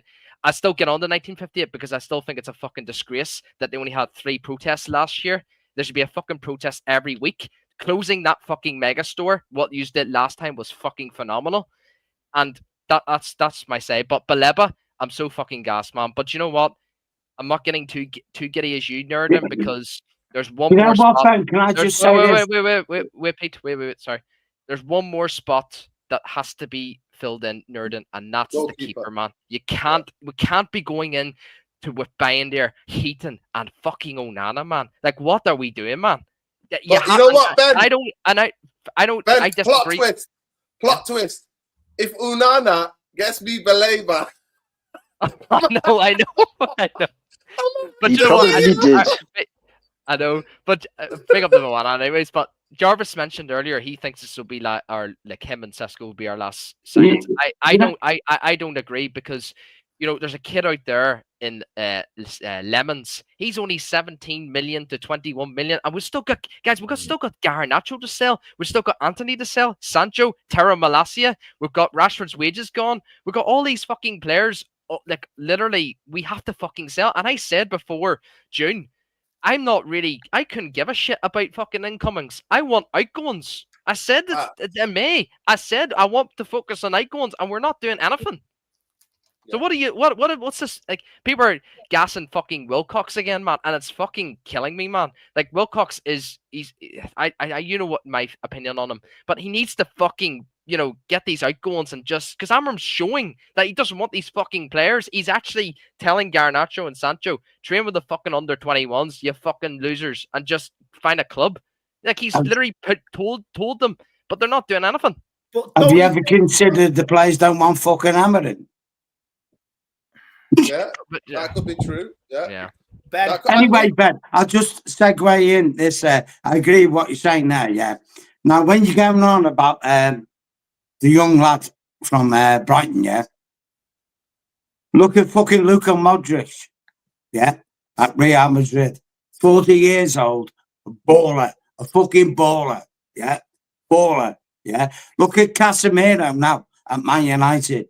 Never been used properly. 4 times Champions League winner. Never been used properly. People talking now, like we're talking, we want to buy a kid for £90 million to do fucking what? Seriously. To do what, like? You've got Champions League ballers there, right here now. And if you say you can do it, Luka Modric has done it. Wait, so 90 million for Baleba is too much, but the solution is to play Casemiro and Modric in midfield. Well, yeah, because they have the experience. He's gone to Milan. He's gone to Milan. He's gone to Milan, Pete. Yeah, well, doesn't matter, whatever. He's done it. The guys have done it. But you're paying £90 million for a fucking if, maybe, whatever. But we've done that in the past. So we've done that in the past, so Pete. We've done out in Milan. He'll go back to Swansea City because he controls Swansea City now. Does he? Yeah, he does. Yeah, he's bankroll Swansea City. Luka Modric. That's crazy. Yeah. Andy, talk to me. I think for me, like the more interesting conversation. Yeah, how hopeful are you of the season, Andy? What are you thinking? You get the keeper. I know what Andy's thinking. We're fucking clapped again. Seriously. No. Not at all. Not at all, pal. One game a week. Yeah. One game a week. You train. You study your opponents. You look at the weaknesses. This team, as it has changed, you say, I think this set of players now have been broken. They've been stripped down and rebuilt. One game a week. You learn your opponents, their weaknesses, their strengths. One game a week, you know what you're doing. You know what you have to do for that first game now. They'll be now preparing now for Arsenal in 2 weeks' time. All right, we've got Florentina. It's just a kick around. I'm not going Saturday because I'd rather go elsewhere. I've got stuff to do on the Saturday. But one game a week. You got the League Cup as well coming in because we are, I say, everyone's in Europe. League Cup, so maybe 2 games a week, 1 game a month, 4 games a month. Yeah, you learn your opponents. Yeah, United are throwing everything to get this. You know what, Andy? I'm waiting for the part, Andy, mate, for you to turn around and say the fucking manager will change his tactics because the manager is stuck on repeat. Let's be honest here, isn't he? He's stuck on repeat. I want to see this system. Why should he yield pressure from the fans? Why should he yield to pundits from people at Sky TV? Because he'll get his fucking ass sacked if he doesn't. That's it. So, like Eric Ten Hag. Use the fucking Eric Ten Hag fan. Get the fuck out of it. Seriously, get the fuck out of it. Use Eric Ten Hag in. Seriously. 1 second, Pete, please. Just 1 second. Let Andy finish and then you can rebuttal. Right, thank you. Andy. Guardiola done Barcelona, his style of play. Done Bayern Munich, his style of play. Man City, his style of play. His way on the highway. And Guardiola is doing it again. He stripped his team down. He's got new players in, and he'll be doing it. Why can't Ruben do it? So what's the fucking style of play, mate? What's the style of play? Style of play. He's won a double. He's won 2 fucking league titles. In a shit fucking league. So let him implement the system. In the shit league. Andy. All right, Pete, 1 second, Pete. Let him finish. Pete, come on.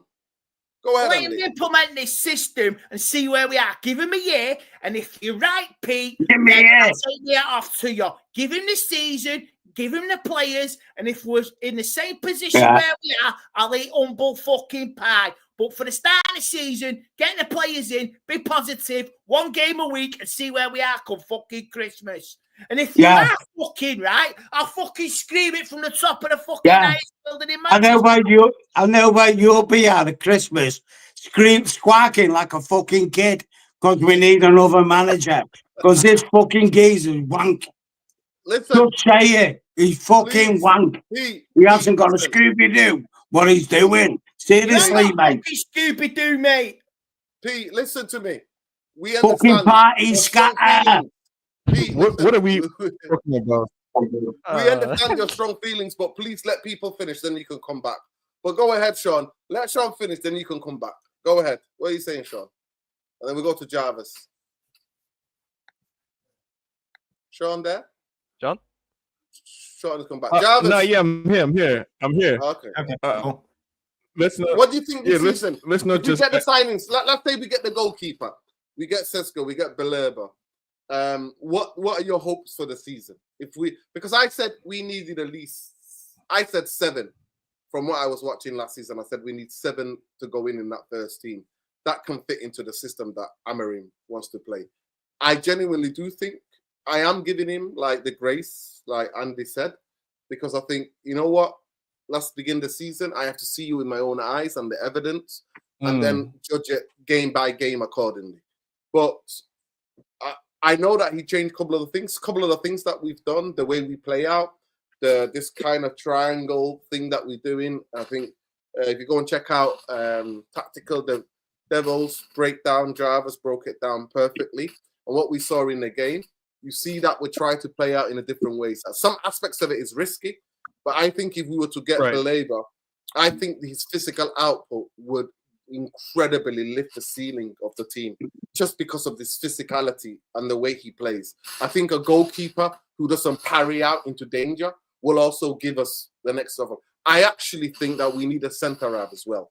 But I'll be happy from the way we started with this window to where we are now if, let's say, those 5 players came in. So what are you hoping for the season, Sean? And the same question to you, Jarvis. Let me try and be as clear as possible. Even prior to Amorim joining, I always felt like this team, the squad, prior to Sesko, prior to Cunha, prior to Mbeumo, prior to Baleba, I felt like we had a top 8 squad, right? So that for me is the starting point. I never felt like this team was a 15th place squad. I never agreed with people who said that. So for me, at minimum, it's top 8. Now with these signings, top 4 or bust basically is where I am. I don't think there's any. I don't think there's any amount of signings that you could make that would guarantee a particular league spot, right? So the manager has to earn his pay, like in that regard. But now that we brought in Cunha, Mbeumo, Sesko, Baleba, it has to be top 4 or Champions League qualification, one way or the other. Fifth don't get you Champions League. Yeah. We have to find our way in Champions League come 2027, basically. Whether that's via 5th place, 4th place, an FA Cup trophy or whatever. I think at this point in time we have to be looking for UCL qualification as a bare minimum. Big up.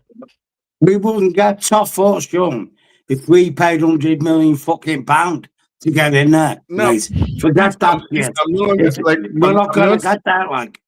With all due respect, right? We're having a whole different conversation. I think you're having a different conversation from the rest of us, right? So it's not like I think you're looking for. I'm having a different conversation from you. You fucking think Man United next season are going to beat Liverpool, Man City, Chelsea, and Arsenal into the top 4? No, you're fucking delusional, mate.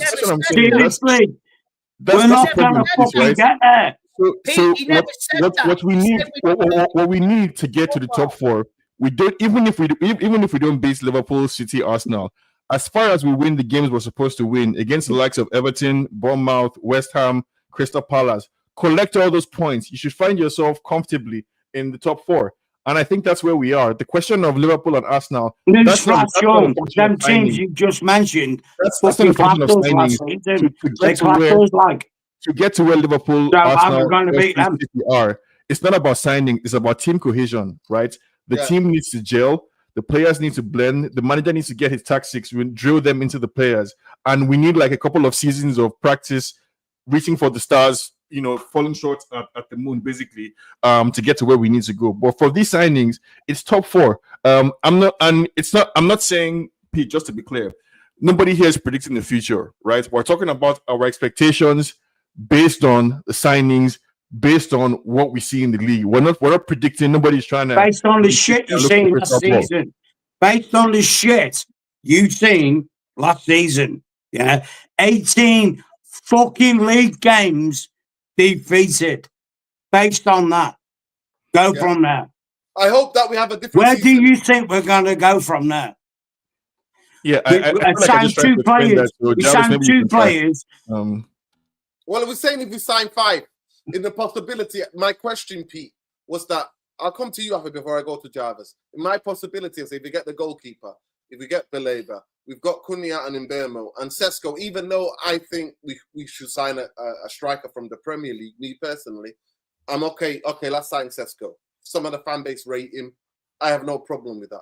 if we were to sign that, where would you expect, Pete, for Manchester United to finish? In your honest opinion, put what you think Amorim aside. What do you think the potential of the players that we have?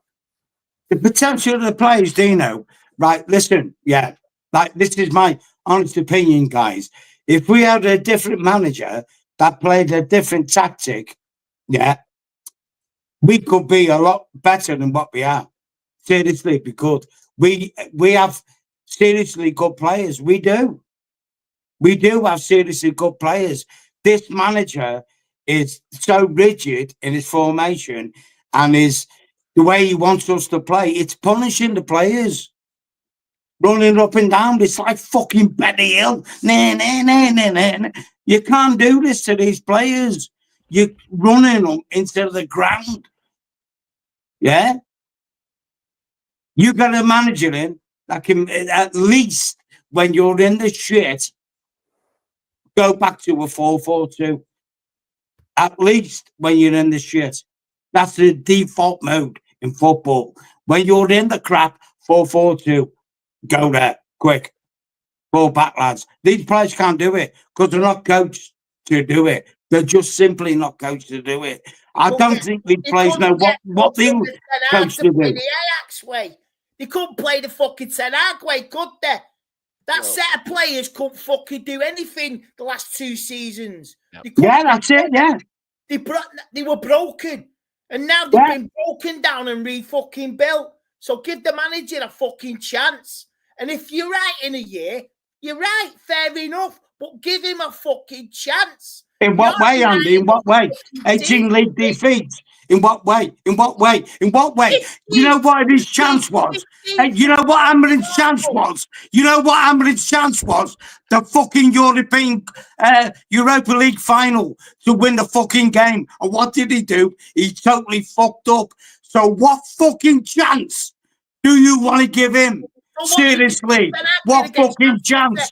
One fucking game, mate. One game to win. Right, Pete. And he fucked up. United, fuck him. Blessing in disguise losing that Europa League final. No, it's not. No. It would have papered over the fucking cracks winning that. I said it. We said it. Facts. No, it's not. It's not paper. It's not. It's a fucking trophy. That Man United should have won, not fucking Spurs.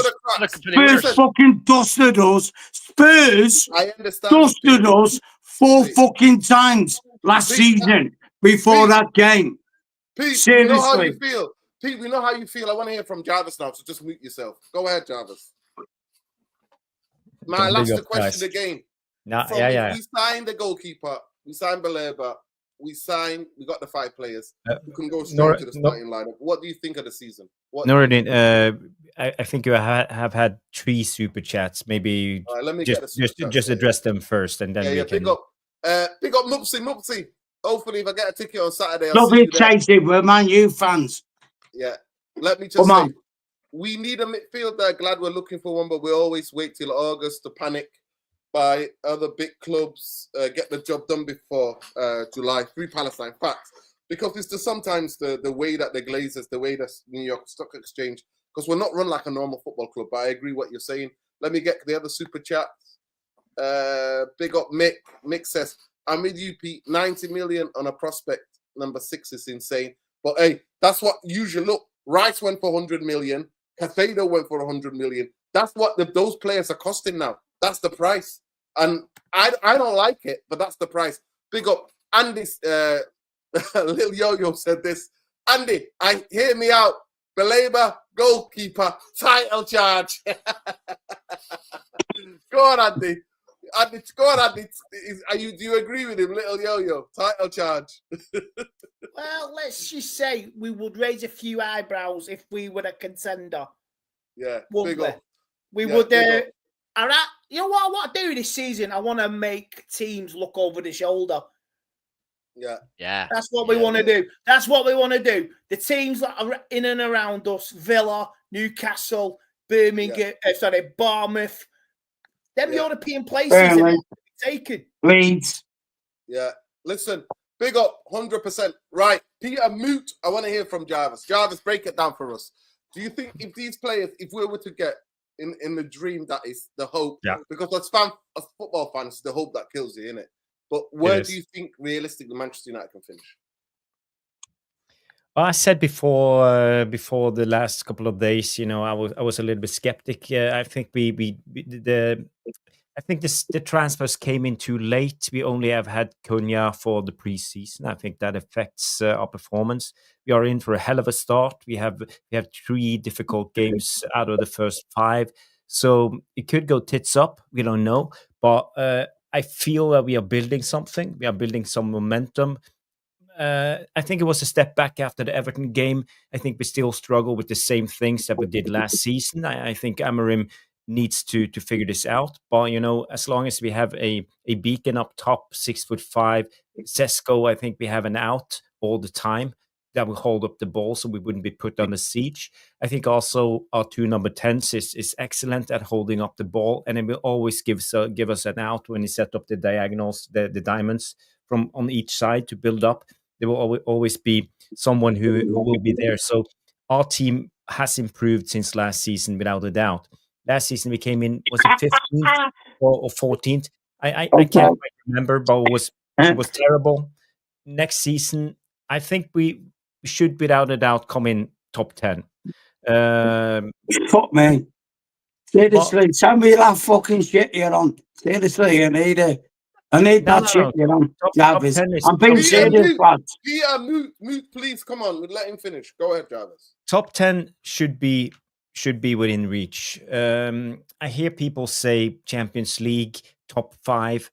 It could be difficult.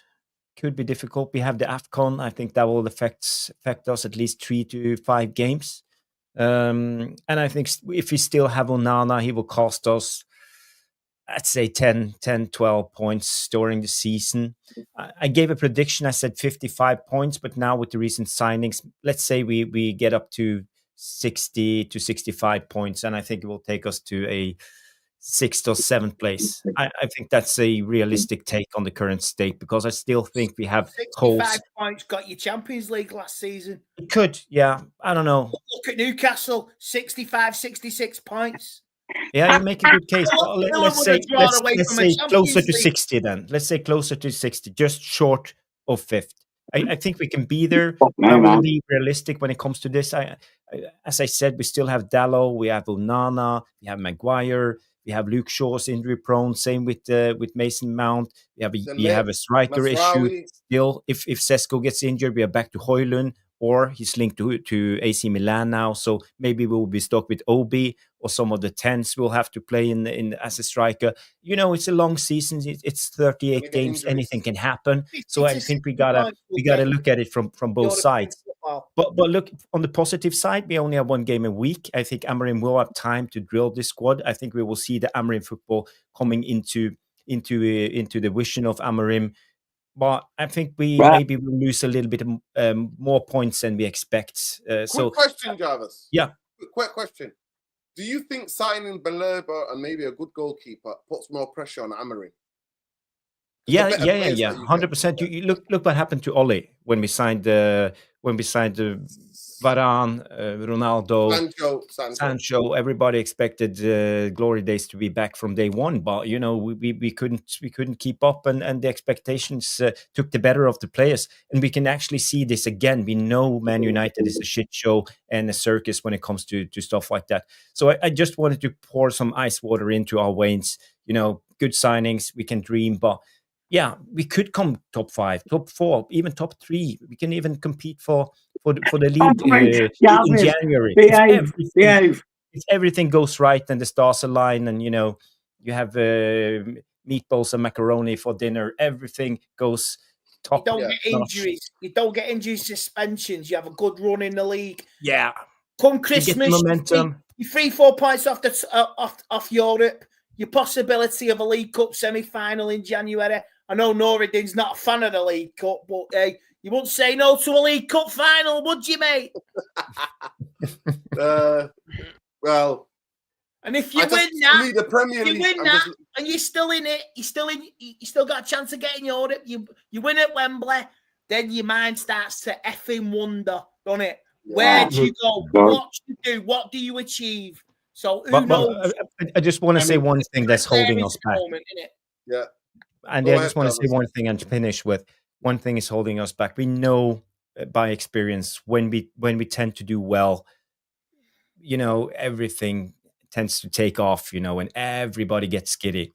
And not Yeah. only of us as fans, but the newspapers and the Everybody. players. It affects the players. And we get Psychologically, a yo-yo performance. We can beat City in one game and lose against Leeds the next game. This is how we are at the moment. And you know, it takes time. Jose used to speak about this a lot of times. He talked about football heritage. We don't have football heritage. And people but got to Jarvis, remember it's so important if you want to come into look at Liverpool. You know, when they gained the momentum, they have the football heritage. They had the players, Van Dijk and Salah, just to pull them through the tough times and still win. And we don't have that, you know. And we have Bruno Fernandes. yeah, but Jarvis, that's not We have nothing. Yes, Jarvis, you that's don't not have heritage. that's not something that you can buy on the markets, right? You have to can't build buy that. that. You have to build it, right? Yeah, that's why I'm saying it takes time. Yeah, and it does seem clear to me that in terms of character, right, personal responsibility and character, Amorim is instilling in this dressing room basically like a high level of integrity from the players. When somebody like Luke Shaw is talking about that there are no longer any stragglers in the team, it's obvious to me, right? Like you're seeing a kind of camaraderie in a way that never existed before. So you know, I think Amorim has made it clear to everyone that it's his way. Can I just say this? It's You're his talking way about or heritage the and highway. building the fucking team. You're talking about buying a 1 fucking second. £90 million Pete, you're coming in next. midfielder. Pete, Seriously, you're coming in next. what the We're fuck gonna are you give going you on the about, mic. lad? You're gonna have your say. You're gonna have your say. Go, Sean, quickly finish and I'll let Pete go. Go ahead, and then I'll go to Leicester. One step at a time. Yeah, Go no, ahead.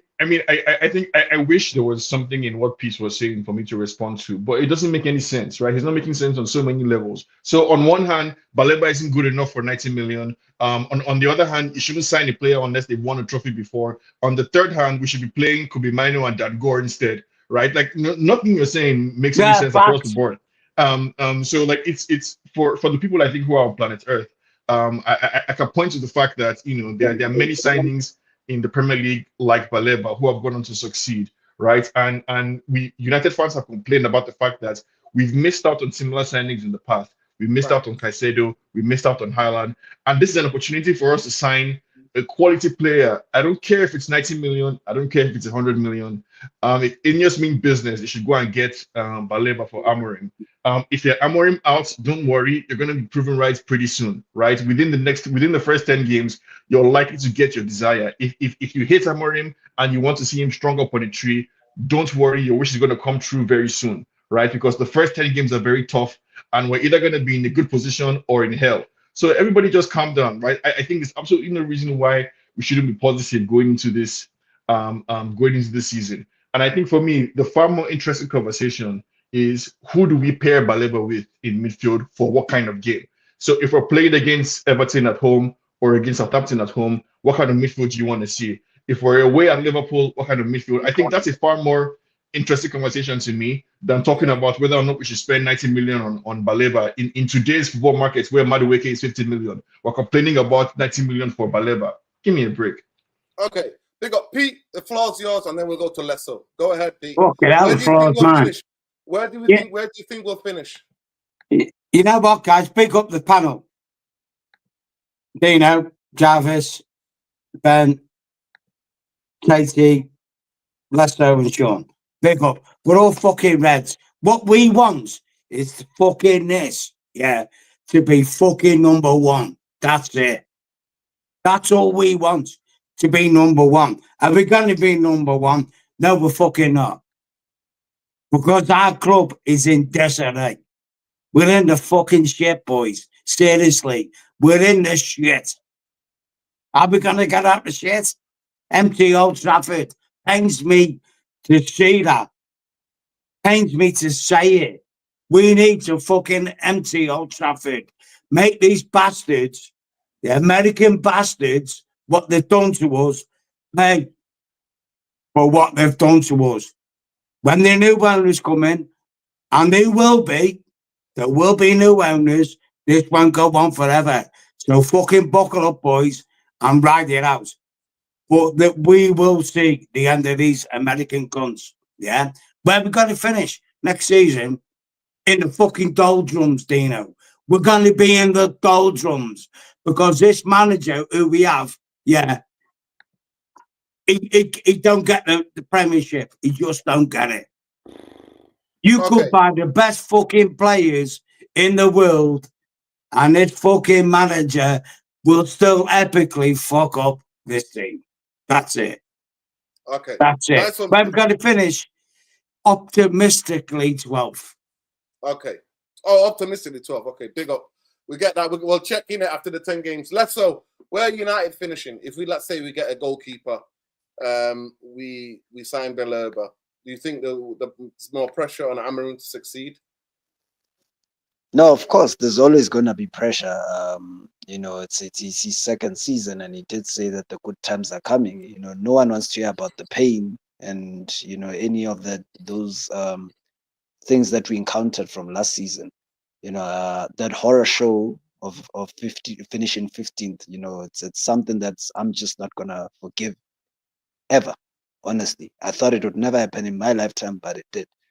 So the positivity thing that you guys are asking for, that is something that the club has to prove to me, not the other way around.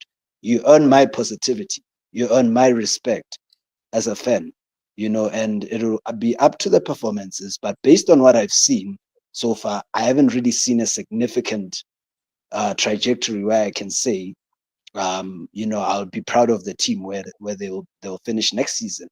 So, but do you buy that? We've only got one game next season. Hopefully, you can drill the players. They can understand the system. Like Andy was saying, that we can plan. Because the thing that playing 3 games a week, we will struggle. We'll struggle with any new coach who's tried to implement. Yeah. And that's why I wasn't too devil, to be fair.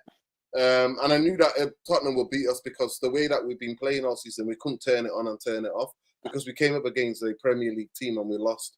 But do you think he can drill his things because we've got 1 game a week mainly? No, based on last season, I don't think with the new signings you can try and drill whatever we're trying to do. But we did say that we needed about more players. We needed about at least 8 to 10 players because there's some things such as injuries. When you rotate as well, and you look at this current players that we have, majority of them cannot play the system. Let's be honest with ourselves, they can't. So, that's why I say I rely more on the fact that maybe if during the season, if they do not wait too long, if he's not doing too well, they shouldn't wait too long to actually get rid of him and go back to a back 4. That's what I can hope for, and that's the only chance of us maybe finishing above because we do have a team. Like Sean even said it himself. To be honest, I hate to agree with him on that, but it is true. We do have at best a top 8 team. We do.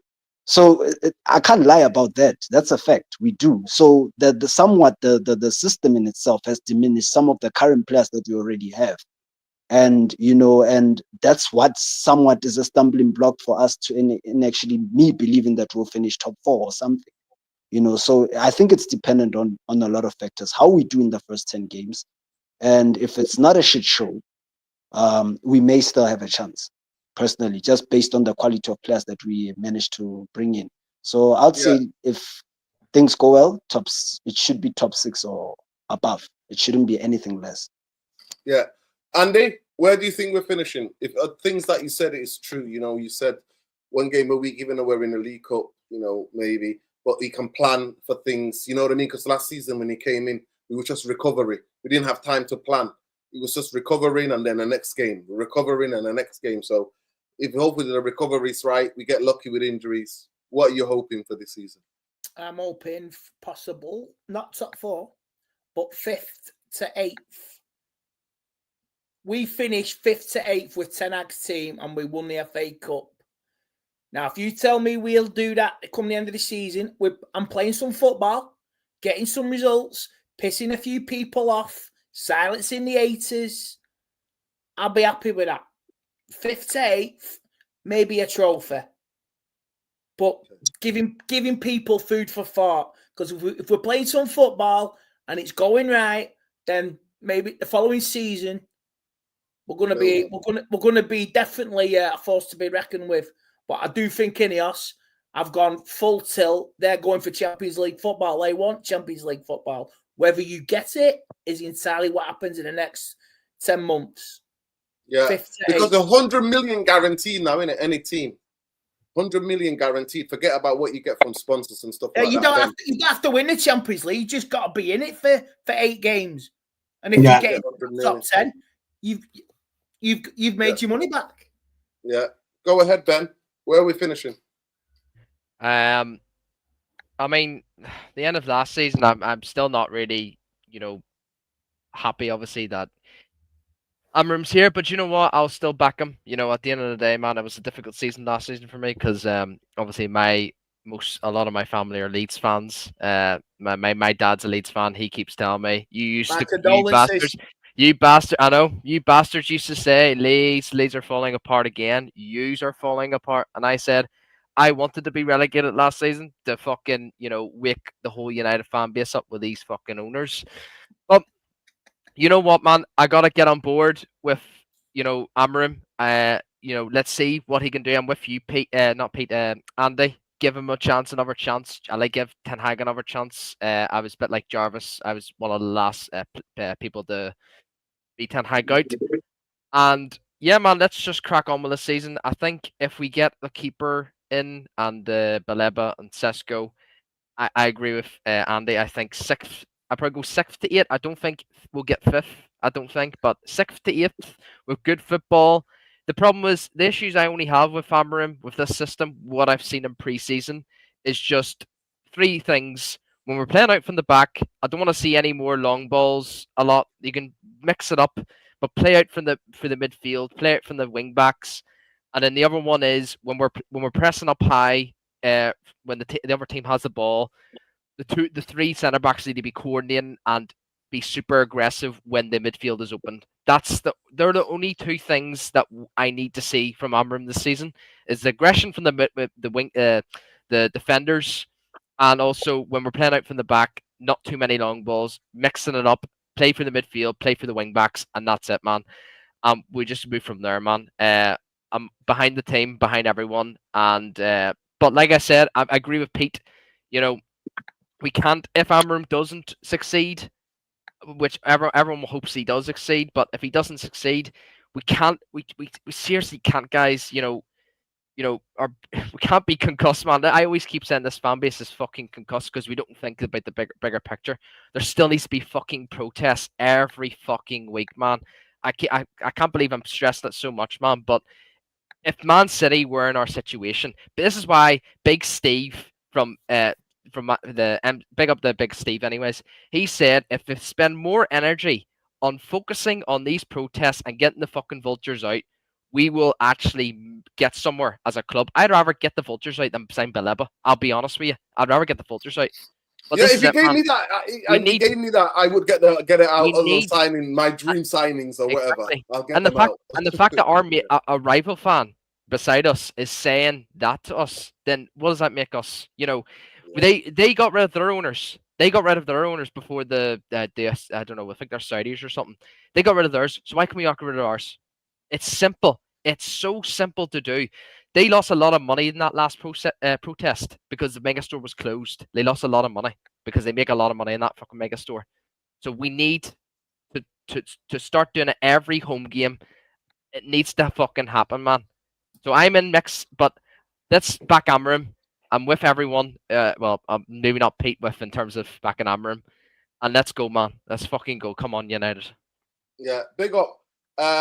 Gunnar G says even Nuruddin's falling for the Ineos lure with Baleba. No, I'm not. I'm Ineos and Glazers out, mate.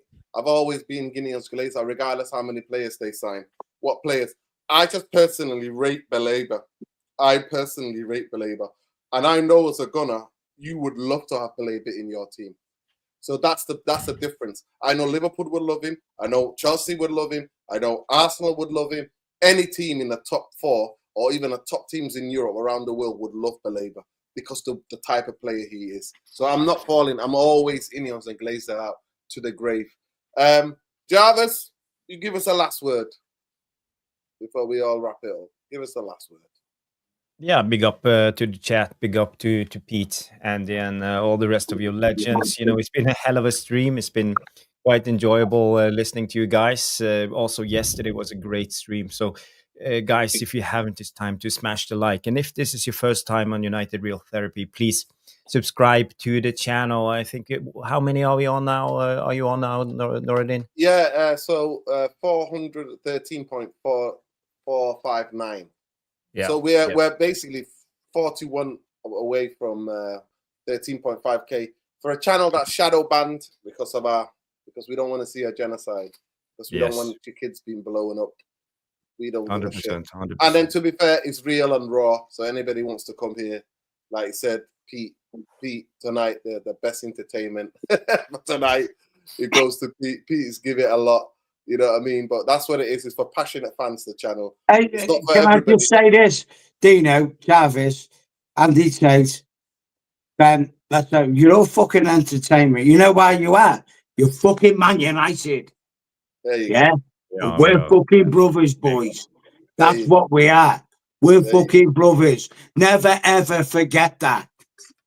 Never. Never. Yeah, we're not winning the league, Gunnar. No. But I hope you are now. The pressure is on your boys, Gunnar. Let's see if you win the league this season. Always Sean, the bridesmaids. Always the bridesmaids. Never the bride. You're always the bridesmaid. You're never the bride. I want to push back a bit. Go ahead, Jarvis. Go ahead. Yeah. I just wanted to say, when it comes to this Baleba thing, it's quite interesting. But I don't know if all of you are aware. The centre back Webster, he's been playing regularly for the team. He got a knee ligament injury and is out for the whole season. So they're missing a player, and the only player, if I'm searching for Brighton transfers, I can't find any midfield links in their team. So I can't quite see them selling him at the current stage. There's only 2 weeks until the beginning of the season, and but there are some rumors about a release clause in his contract, about 100 million. So maybe there is a way around it. I don't know if you talked about this, but the Sesko signing, and we haven't signed him yet, but I just want to do a quick round with you guys. I don't know if you thought about it, but Dan Ashworth, he came from Newcastle, although he had a gardening leave, but no one has mentioned this. But it got me thinking. Cunha, Mbeumo, Sesko, all been linked to Newcastle. Could this be the reason why the chemistry was off? Was United saving their own ass by kicking Dan Ashworth out the door after receiving all the info on Newcastle's in and out for the next summer transfer window, and then getting rid of Dan Ashworth because we didn't want to get caught in some inside trading scandal, something? Yeah. It got me thinking. Could have took us So this could be one of the reasons why Dan Ashworth. It's just pure speculations. Don't sue me. Nothing. It's just my fantasy going wild here. I want to hear Andy. Andy, what's your thoughts? What's your thoughts on notes and his little joypad? Is that why he took all his files and booted him out the door? That's Wolf of Wall Street. That's incredibly cold from Jim Ratcliffe. Yeah, it could be. It could be. These things happen in football. These things have happened. Stranger things have happened in football. Stranger things have happened. Yeah. He's not currently employed anywhere else, so he's with England. Maybe they struck a deal. He's with England. He's working with England. He's working back with England. To be fair, I will take comfort in the Newcastle fans crying their eyes out into the Newcastle brown ale. Ant and Decker, what you call it? They're on the Tyne Bridge and they're just looking into the water, man. Fucking hell. The water's just flowing, mate. You win one. And the fucking the town is all mine, The fucking the town is all mine. Bite a fucking Grove Lake, lad. You spooky. Back in Grove, man. Back in Grove. Listen, True Charlie, fucking wanker. That's a really good Geordie accent. Go ahead, Sean. You were going to say, and then we'll round it. I was just gonna disagree with Fuck me, Pete, back and right? grow. Fucking Yeah, outside. You can't. No shock, right? I was going to disagree that despite the fact that we're all United fans, I don't think we all have the same agenda. I don't want to associate myself with fans who think the most important thing is that the club gets relegated first before we can progress, right? It makes zero sense to me. It's clear to me that like United fans are partly responsible for the toxicity that our players go through. In what way? Like so, some of these. In what way, mate? In what way? In what way are fucking Man United fans responsible for the fucking shit we're in? Seriously, in what way? Do we fucking play the game on the pitch? Tell me in what way you like me? In what way? You're putting on your case study, right? Your case study in, I think, part of like a in what way, mate? Come on.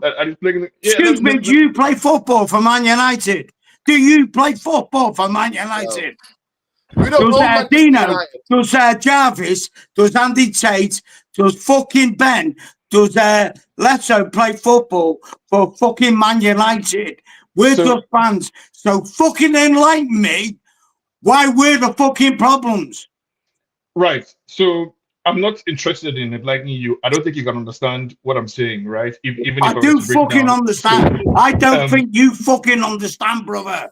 I really don't think you understand. Right. Guys, Sean, I can't believe you went there. Like, you should know better. But anyway, Pete, I think, Sean, we're saying we're so sick of being. That's the reason why some of us were like, we'll get relegated, because we're so sick of this fucking ownership. That's the reason. But no, at least you can hold two thoughts. At least you can hold two thoughts at the same time, right? At least you can hold two thoughts in your head at the same time. You can say the Glazers are shit, they're the root of all evil. At the same time, Baleba is a good signing. But for God's sake, how can you be crucifying a young man like Baleba before he even kicks a ball for the club, right? You're already setting him up for failure. No, he's not crucifying. He was just saying that it could fail. It could fail. And to be fair, some players have failed. We've signed players and they failed before. Yeah. I mean, anyway, he could fail. The sun is shining. No shit, right? What are we saying? Of course he could fail. What are we talking about? Like, listen, Sean, I think we reached an agreement. We've asked the questions, but listen, I want to big up everybody. Yeah. Big up to everybody in the chat. Big up to everybody. Big up to King Soul. Big up Alternative. Big up all the mods. Everybody getting people to smash a like on the video. Subscribe to the channel. It's raw. It's real. It goes off. That's what it is in this channel. It can fucking go off. But we love it because his passion is football. And sometimes it's 1 too many Stellas, fucking Pete. I'm not letting you on next time. I'm telling you now. If you fucking have too many Stellas, it is what it is, mate. Letting you on. Big up to you. Mate, you know what, Dino? I tell you how it is. If people don't like it, you know what you can fucking do. Seriously, I don't like it. But I always tell reality. Reality is this. We're shit.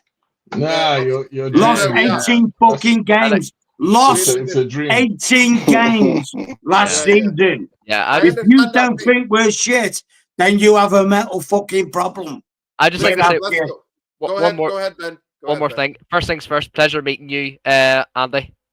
First time meeting you, bro. Big up to yourself. And big up to the guys in the panel and to the chat. And I mean, we can all laugh at the Newcastle fans, but one thing I'd be fucking buzzing is them Scousers not getting that fucking Isak, man. If them Scousers don't get Isak, honestly, I'm gonna be coming for them Scousers, man, on fucking Twitter. So let's fucking hope that Isak doesn't go to Liverpool, man.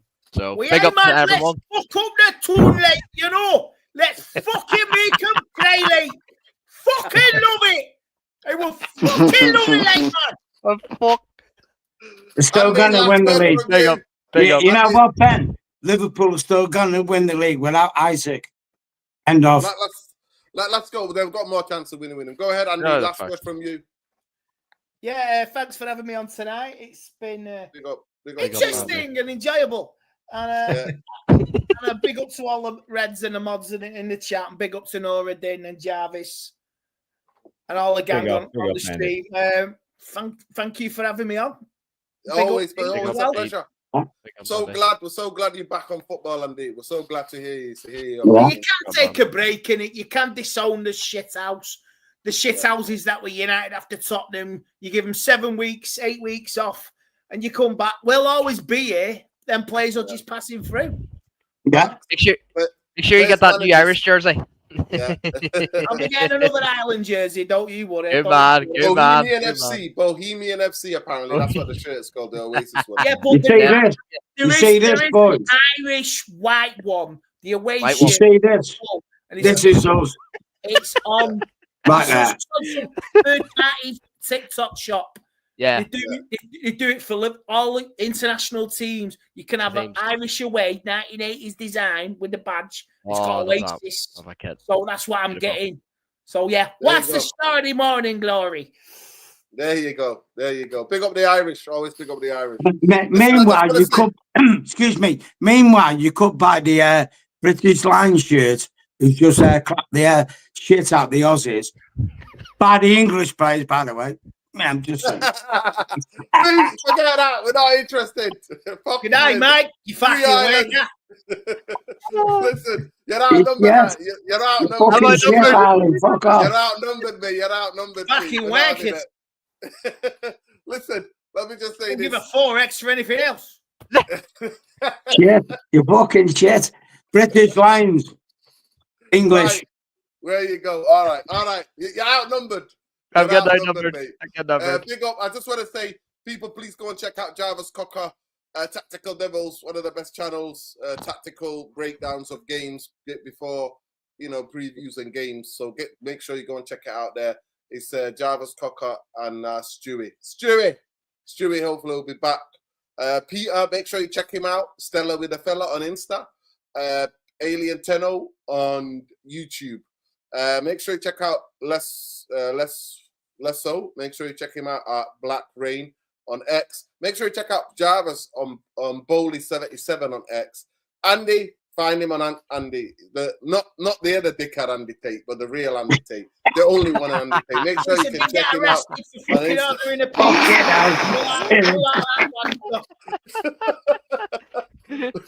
Make sure you check out Sean at Sean Thomas. Make sure you check him out. His geopolitical podcast, How We See Things, across all your podcast providers. And yeah, big up to everybody. Love and like, smash the like, subscribe to the channel. And love you all. Love you all, Reds. I love you all, Reds. We argue, disagree, and we agree. I love you all, Reds. There you because go. We want us, to be fucking number one. There you go. That's it. I hope sooner or later. Big up, love and light, people. Look after yourselves. Free Palestine. Big up to Luwani as well. Big up Luwani. Big up Luwani in the chat. United Trucker. Big up trucking. Big up Sean as well. Love, light. Take care. Good night, guys. Good night. Good night.